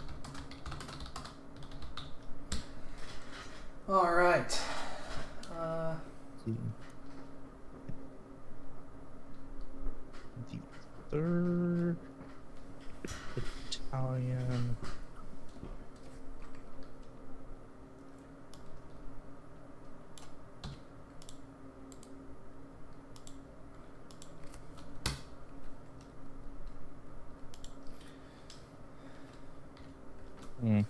All right. You want to hear my report for the Germans in Carentan?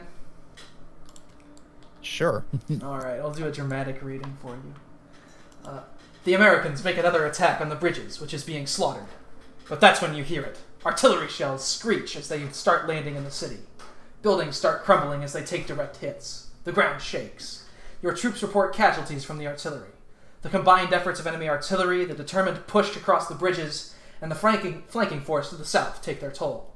The railroad bridge and the auto bridge have fallen into enemy hands. Then you hear an even larger explosion, and then another. The troops of the Pioneer Company from the 6th Fallschirmjäger Regiment report they have successfully detonated the charges on both bridges. Enemy troops have still managed to make it across, but no more can come for the time being, unless they want to swim. So there you go. That's That's my little dramatic report there. And then I need to add something about the tanks. Second company of the Tank Training Battalion reports they have arrived just west of the city. They report sighting enemy troops. They request further instructions.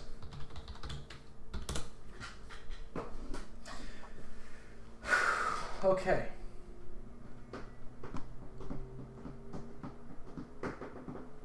Now I need to send even more reports to the 6th Fallschirmjäger because I've got to tell them about all the stuff happening east of town. That was 10th and 11th Company, right, over here?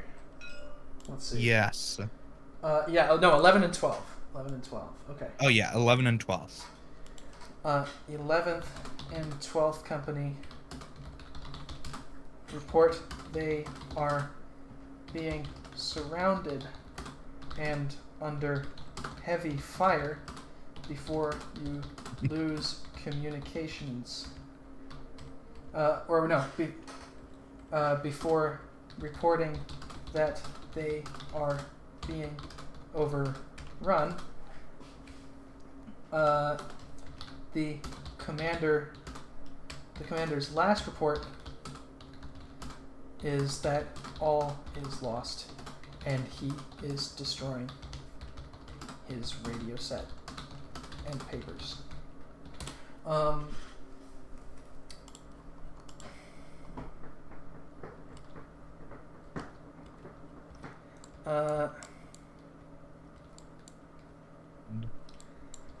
Report. Good progress. 5th, 7th, 8th, and 9th companies report they are counterattacking American troops which are in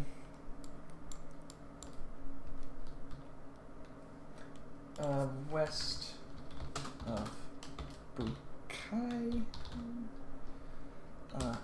The outcome is TBD, but seems to be in their favor.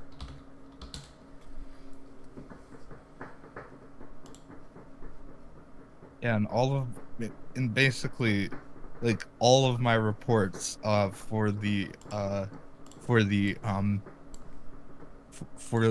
Allies, it's like, oh yeah, by the way, your troops over near the bridge in the west, they engaged German forces, destroyed them, and have encountered like half the division that's just over there apparently, you know. Right.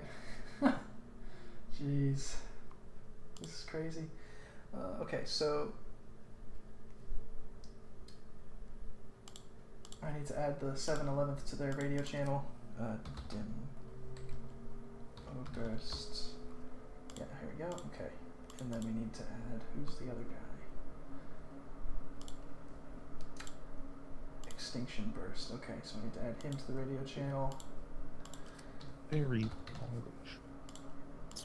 And then add the 5-minute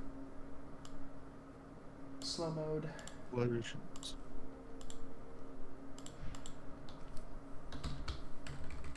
At channels. You River. are all now on the line. East.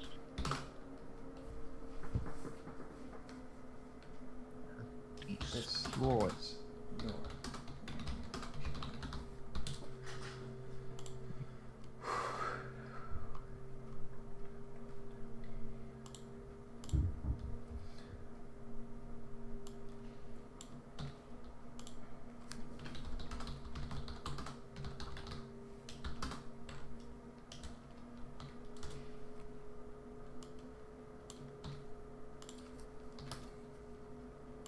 is the sum of your forces Okay, and sum that's all of the Germans. 508, including the commander, Wow, that's everything then. as well as the AT guns on the other side. So, folks in the chat, any questions? Now that I'm done with my reports, I'm more than happy to answer any questions that you may have about the scenario in general, about any specifics here. Happy to go over anything that happened before that you're not quite sure what happened. No immediate Life, the universe, and everything. I don't care. opportunity Shoot your questions. for crossing. Okay. I'm just going to wait for Germany here to finish his reports, then we'll go through the action of the earlier reports. Okay. Okay, and then, yeah, okay.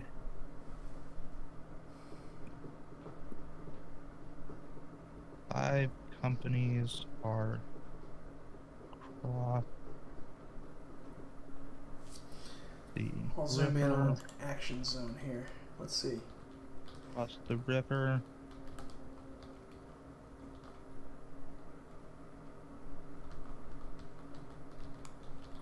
This able company of the 508th First Battalion only having a toehold. Your 3rd Battalion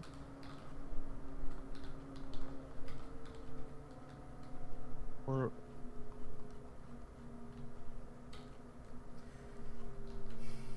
just reached Okay. the hills and is now beginning to deploy.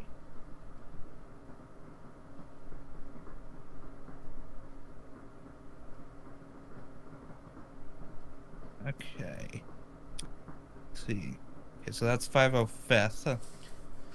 So There who do you should still have be to a- do? I did division. I did 507th.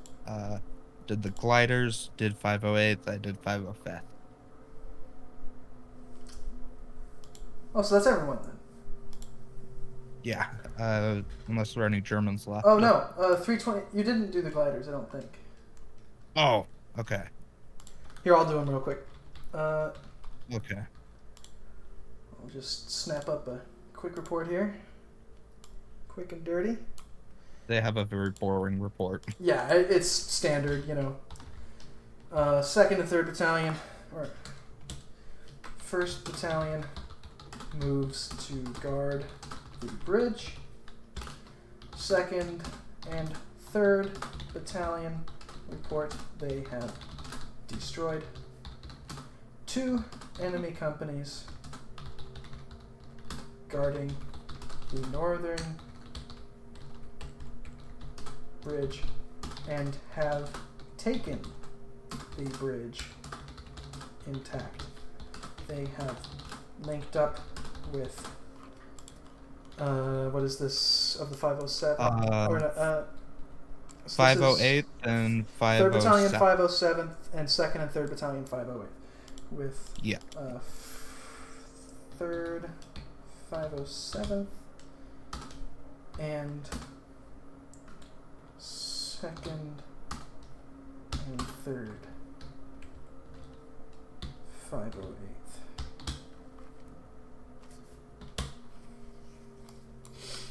Okay, that's them. That's all of it done. Now we can take a look at, let me just overwrite the save again because I'm paranoid. Now we can take a look at the rest of the states here for the game. So let's move back in time to 0100. The first report. Oh, that's West Cotentin. I'll show you that later. 1 second. Come on now. Here we go.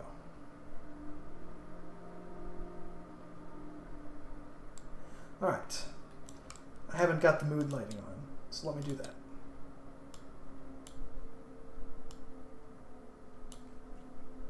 Okay, now it looks better. Alright, so you can see that the 82nd landed east of Carentan, pretty scattered, but decently concentrated, right? So they're all looking around here, right? And you can see that they are about to jump this company here. That was a little fun engagement there. Oh, God. Yeah. This guy's not feeling so good, Mr. Krabs. So then, but you can see how, this artillery, right? It's still alive, believe it or not, right? You saw it. How it survived, surrounded by all this, is, we'll find that out. But see those two companies defending the bridge, right? Which are now dead. And you can just see kind of the concentration. Of course, you're wondering maybe how the guys across the river got across. It's because they dropped wrong and ended up down here, below Carentan, on the other side of the river.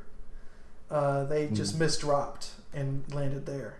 And so that was kind of a fortuitous mistake. Although it could turn out to be rather unfortunate, because we may have a regimental commander either be taken prisoner or killed. Yeah, that's true. We'll see. I mean, so he'll probably... These are bridges across the canal here. You can see what I'm highlighting here. Yeah. But he'd have to get there first. Yeah. So we'll see what happens with those guys. All I know is 101st Division should get an attack on Carentan going pretty soon. Otherwise, those guys are definitely screwed. Then you can see the 101st drop was much more spread out. They had kind of an incident similar over here with the commander of the 506th. He's just reached Leesville now, but he spent the whole game getting there. Only 4 reports, right? But the whole game. And... Not a happy camper right now. Yeah. You can see here... Look, I know you got done walking over here, but we need you to march down south to Carentan and organize a battle. Yeah. I mean, I think he'll be happy with that, that's something to do, the player will. Yeah. Yeah. And he'll come at it with a full regiment, too, so... Yeah. Then, you can see the really interesting thing happened here, where 2nd Battalion of the 502nd actually dropped onto Saint-Mère-Église. And the 352nd commander, we rolled for it. He almost got captured, but luckily he managed to escape. And so you can see, we'll watch this battle for Saint-Mère-Église develop here. I'll have a full kind of after-action report later. We're just giving you the PowerPoint version, right? Or not the PowerPoint, the SparkNotes version right now. So yeah, let's move on to the next one. Oh yeah, there's also, they landed around this bridge too. Yeah, that was funny. Then let's go. I thought they maneuvered into that position. That is one unlucky company right there. Yeah, not very lucky indeed. Okay, so then we go to West Cotentin. We're not going to resolve the West Cotentin today, but that's where the British 6th Airborne Division is landing. That's Crises Sector, or Justin, as you may know him in the IKS. He's umpiring this personally, for the moment anyway. And so this is just west of where we were, right? So this is the rest of the Cotentin Peninsula here. And you can see the 6th Airborne, we joked about how they were basically the airborne equivalent of the Coldstream Guards, just jumping out of the plane, completely organized, right? They landed in a very organized fashion. Very concentrated. They just got super lucky. That's just like textbook. Yeah, pretty much textbook. And so they're just chilling, having a good old time. And even the way they landed, right? the Germans didn't even know they had landed. They probably just heard some plans and were or like... I think actually no. maybe 919 got tipped off by his AAA firing. You got awake. Well, no, it wasn't even that. He, one of the local German kind of like civilian authorities in one of these towns had to run over to warn him that, yeah, there's actually paratroopers landing, right? Because otherwise it would just have been treated as a normal air raid. Yeah. So, pretty interesting stuff. Then let's go to 0130 in the Cherbourg sector, see how that developed.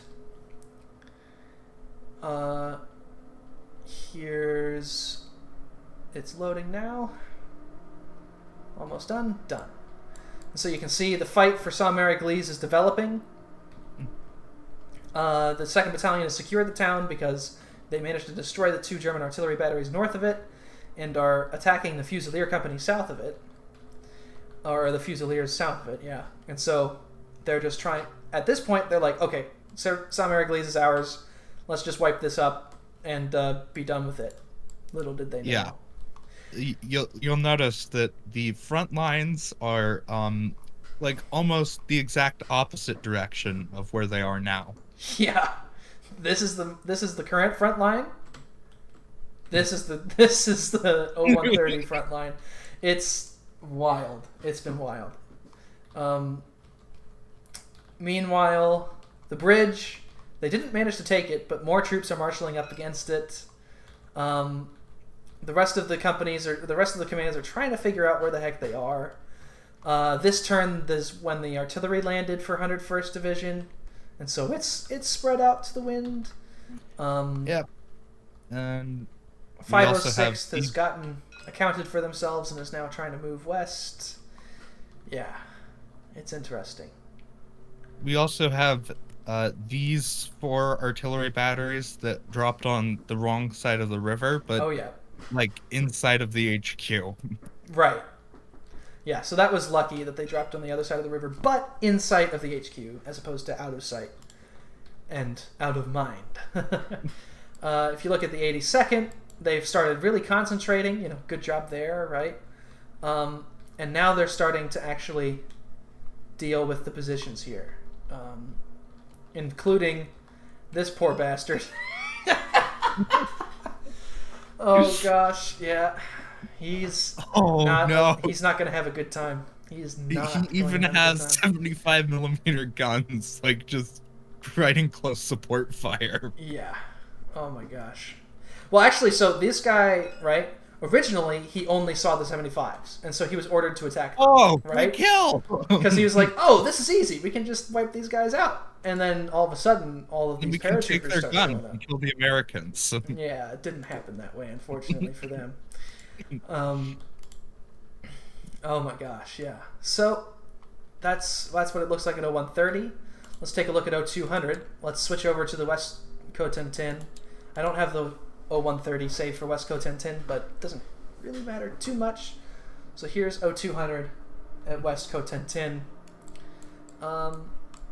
You can see that the Airborne Coldstream Guards have organized very well. They're moving northeast up the road towards Cherbourg, southwest towards the beaches. The idea for the British is to kind of launch a pincer attack on the beaches with the paratroopers and the commandos going in at the same time to take out these bunkers on what is known here as Kite A Beach. That's the designation, Kite A. So we'll see how that commando attack develops. It's scheduled for 0400, so just 2 reports away. But yeah, so they've occupied Le Puy, and there was actually a discussion between the brigade commander and the battalion commander, where the brigade commander was like, "Whatever you do, attack towards Le Puy, but do not occupy it yet." And then the battalion commander's like, "Sir, we landed in it. We already occupy it. It was undefended." So yeah. So there was stuff like that that happened. I mean, yeah. I haven't looked at their original plan, but I mean, this drop looks like It went unbelievably well for them. Yeah. Yeah, it's like better than you could possibly hope for. Yeah. Way better than 101st or 82nd, for that matter. Yeah. I mean, the 82nd is what I think was more typical of most paratrooper operations. I mean, there is always some chaos. Not nearly as bad as some media about D-Day would have you believe, but this is just incredible. Yeah, no, very, very talented drop by the British Dakota pilots. They deserve all the credit in the world for that. Holy cow. But yeah, so that's O200 here. Let's check out O200 back towards the Cherbourg sector.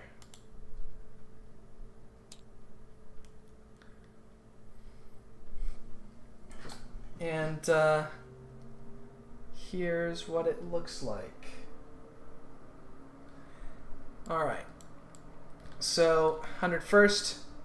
Now all of a sudden they're getting attacked on 3 sides in Saint-Mary-Église. So it's not going too well. They're like, oh, okay. Because this company left that bunker and is headed down here. Of course, they left it just in time to not crush this battalion as it's coming down the road. So a lot of things could have gone different. The 916th forming up 3 companies as a quick reaction force to get to Saint-Mary-Église. They took the divisional trucks and trucked them over there. They're going to go in this next report here.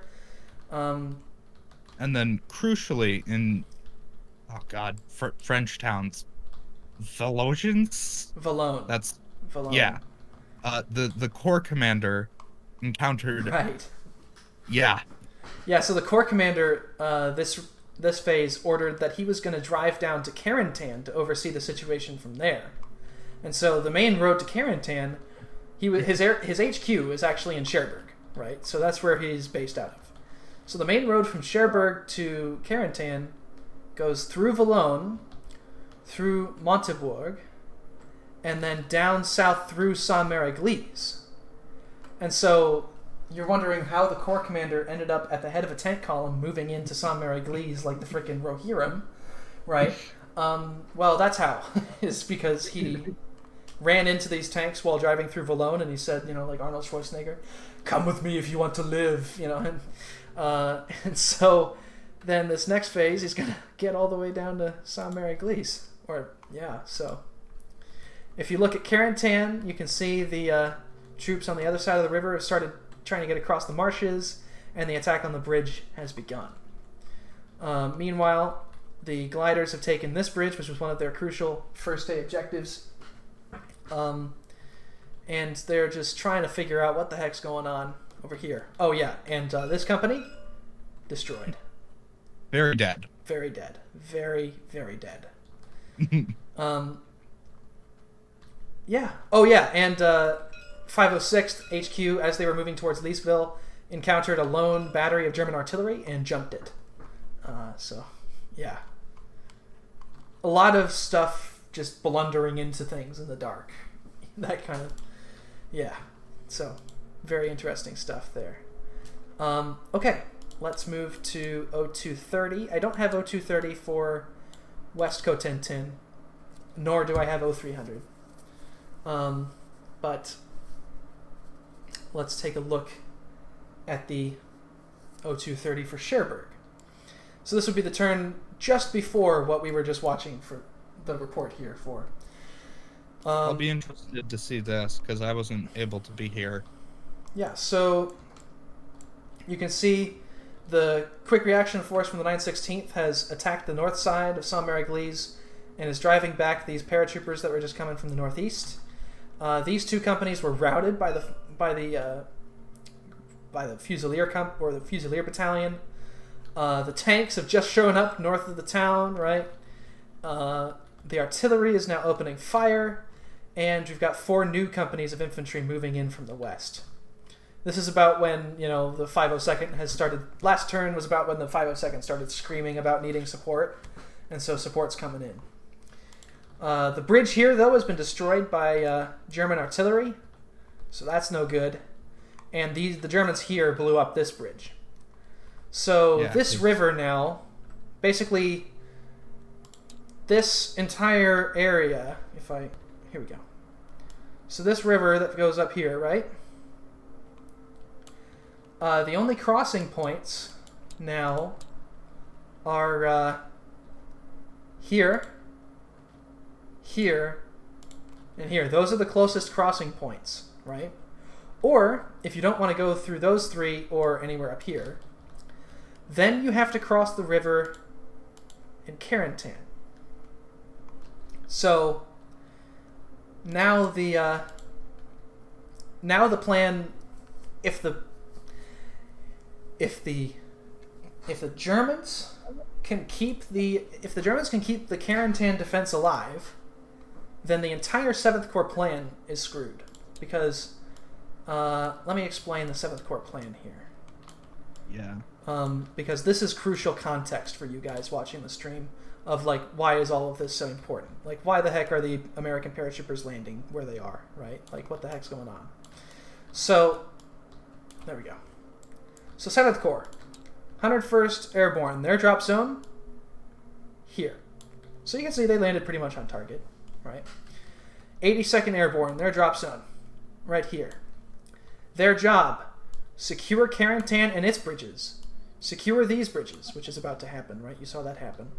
And then secure these bridges across the Meteoret River.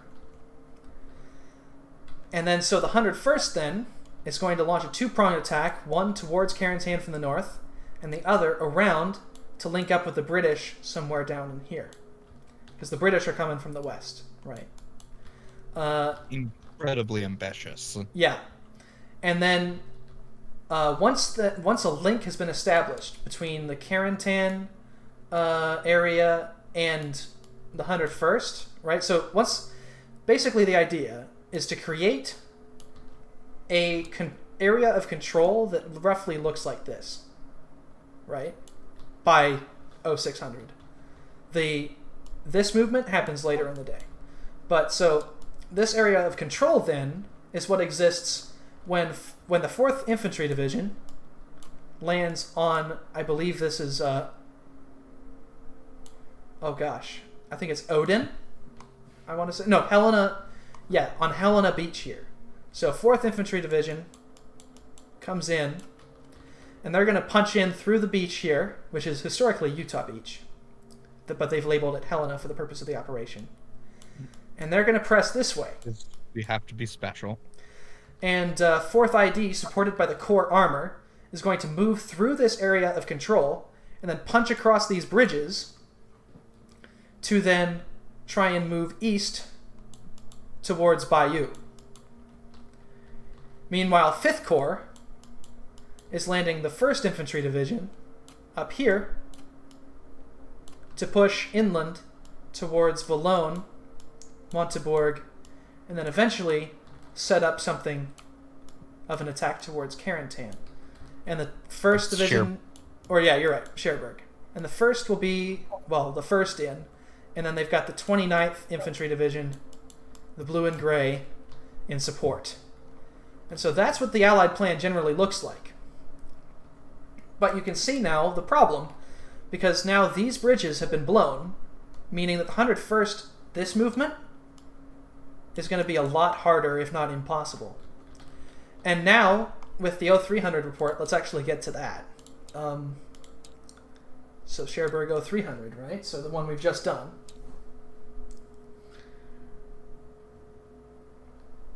Here we go. So they've captured these bridges, right? Great. That's one of their crucial objectives. But now the bridges in Carentan have been destroyed. Which means that the 4th ID, when they get into Carentan, is going to have to construct pontoon bridges or repair the existing ones. And that's going to really slow them down. So that might be a problem, and that might have to be an audible for whoever is doing that. For the Corps commander, basically say, okay, do we continue? Right. So this is going to be one of the interesting decisions that is made probably midday, I'd guess, is when the 4th ID starts moving in through here in force. Do we build bridges here to go east? Or do instead we break south to go link up with the British in a much larger force? Right? So that's going to be an interesting decision that they're going to have to make later in the day. But for right now, this is what it looks like. And so they've established an area of control here. There's an area of control here. They haven't been able to link it. And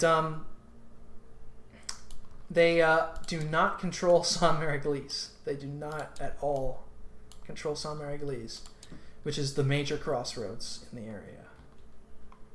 So that's pretty much the overall situation right now. So yeah, this is the American landings here, and then I'll show you where the British, what the British intend to do. So I'll go back to the 0200 West Cotentin save and show you where the British are intending to land.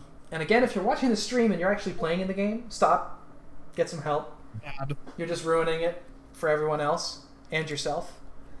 But I trust that none of you are actually involved in the game. So, unless if you're an umpire, then you're allowed. By the way, if you want to be an umpire, let me know. We need help. Willing to teach you. It's not too hard. So we're back to the Coldstream Guards of the Airborne. So we've got 2 Allied beaches here on this part of the map. This is... oh, shoot. There we go. Okay.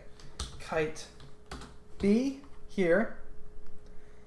And this is Kite A.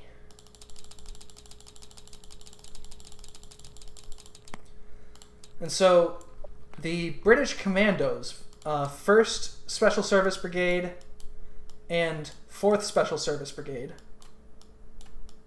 are both landing at Kite A. So the 1st Brigade, you may know it from The Longest Day, the movie. That's the one under the command of Simon Fraser, the Lord Lovett. That's his commandos. And then 4th is under, 4th SSB. What are they under the command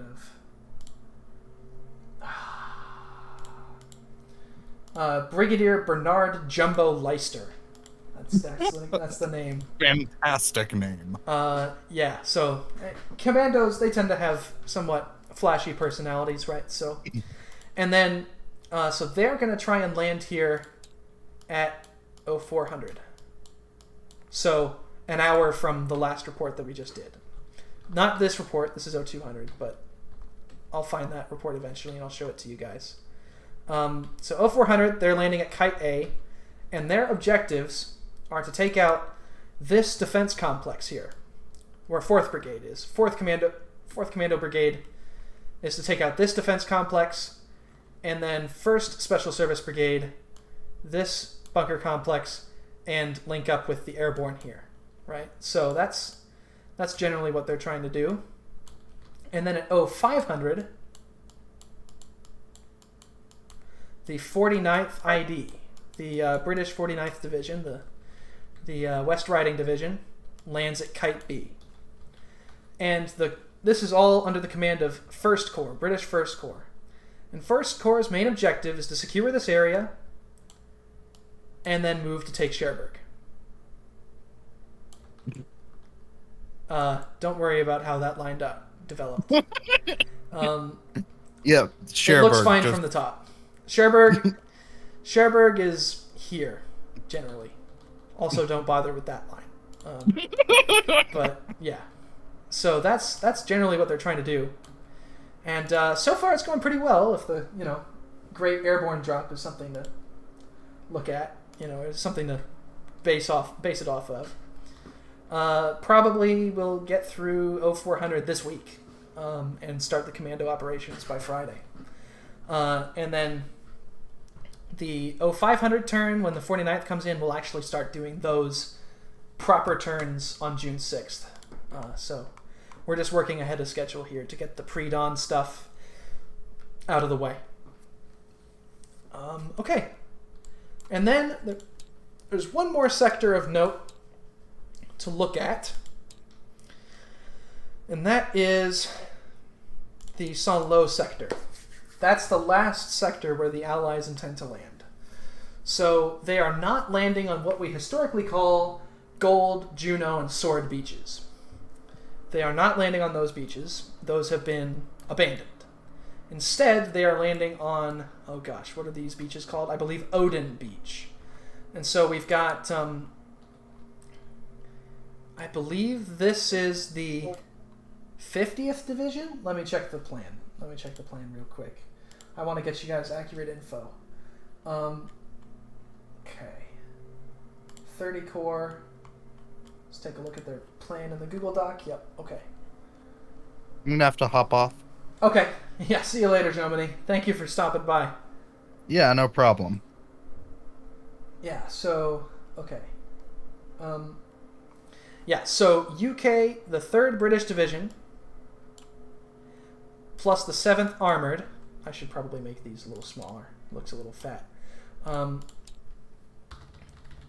So 3rd plus 7th Armored are landing, I believe this is Odin A beach here.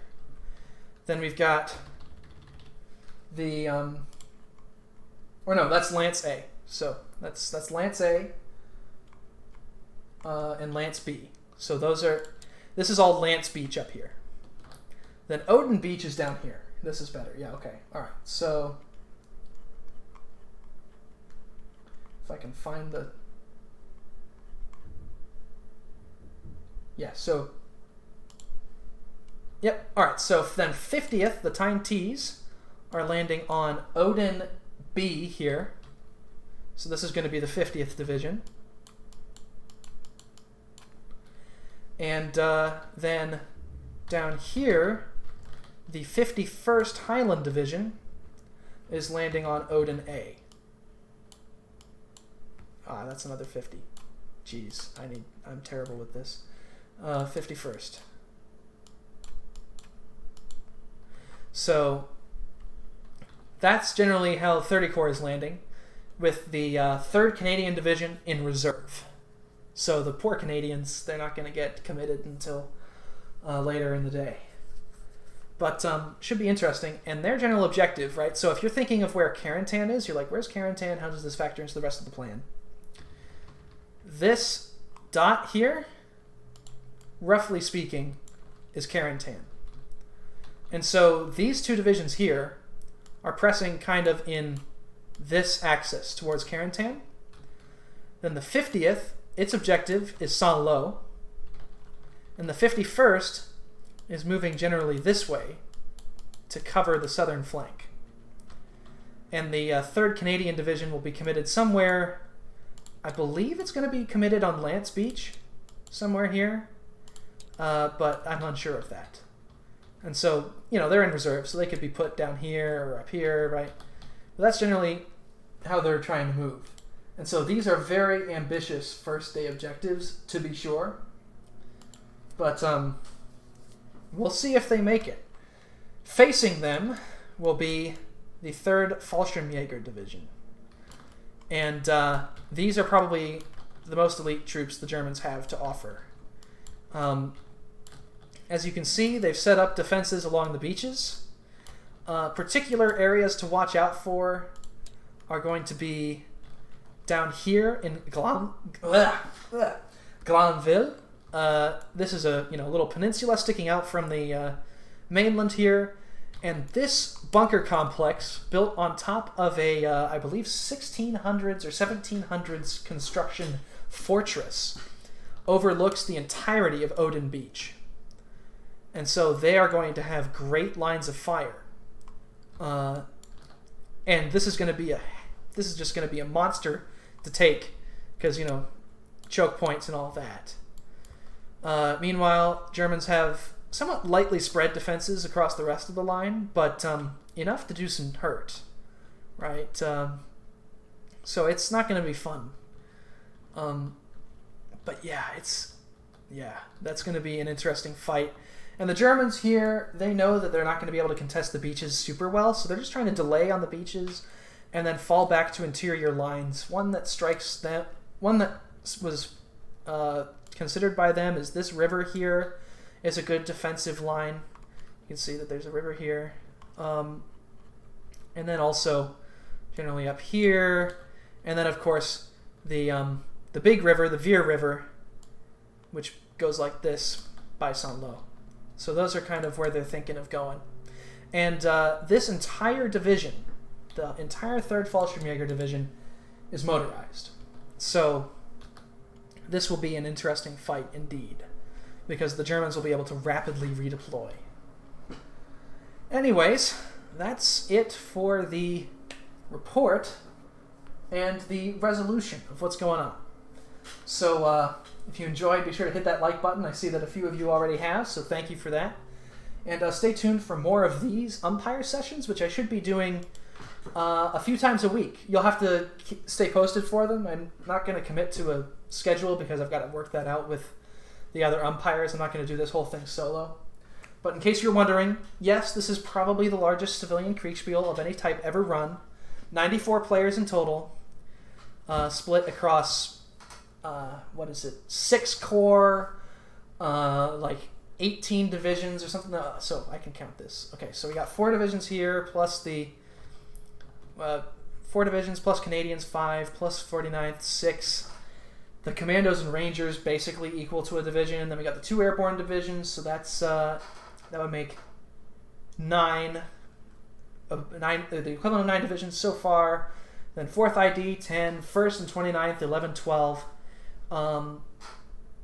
And then all of the German divisions. So 12 Allied divisions, gosh, plus a bunch of German divisions. We're probably in the range of 20 divisions, to be perfectly honest. In fact, actually, yeah, we definitely are in the range of 20 divisions. Yeah, because we got 8 German divisions, so 20 divisions total. So, yeah, just an insane amount of troops and players on the board. So, anyways, thank you guys for stopping by, and I will see you later. I'll just play the outro here and send you all on your way. In case you didn't hear this at the beginning, I made a little edit of a radio broadcast, and I'll show you guys that now. Peace.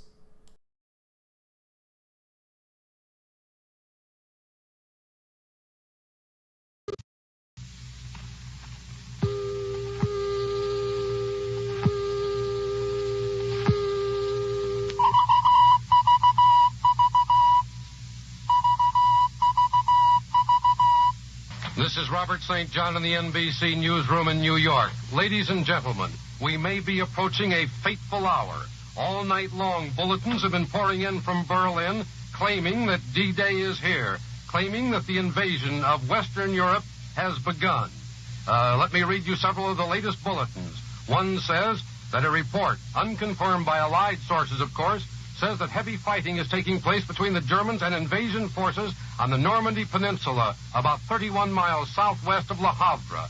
Another bulletin, also from Berlin radio and unconfirmed, says that British-American landing operations against the western coast of Europe from the sea and from the air are stretching over the entire area between Cherbourg and Le Havre, a distance of about 60 miles. I repeat, there is no confirmation. And here's another bulletin just in. DNB, the German agency, says, this is unconfirmed, that the most important airdromes in the area of the Normandy Peninsula of France have been wiped out. Now, I presume that means wiped out by the Allies. As you may have heard on earlier broadcasts, all 3 German news agencies have begun broadcasting these stories that the invasion is here. But there is no Allied confirmation as yet. The first report came out shortly after midnight, and since then we've been flooded with reports from Berlin.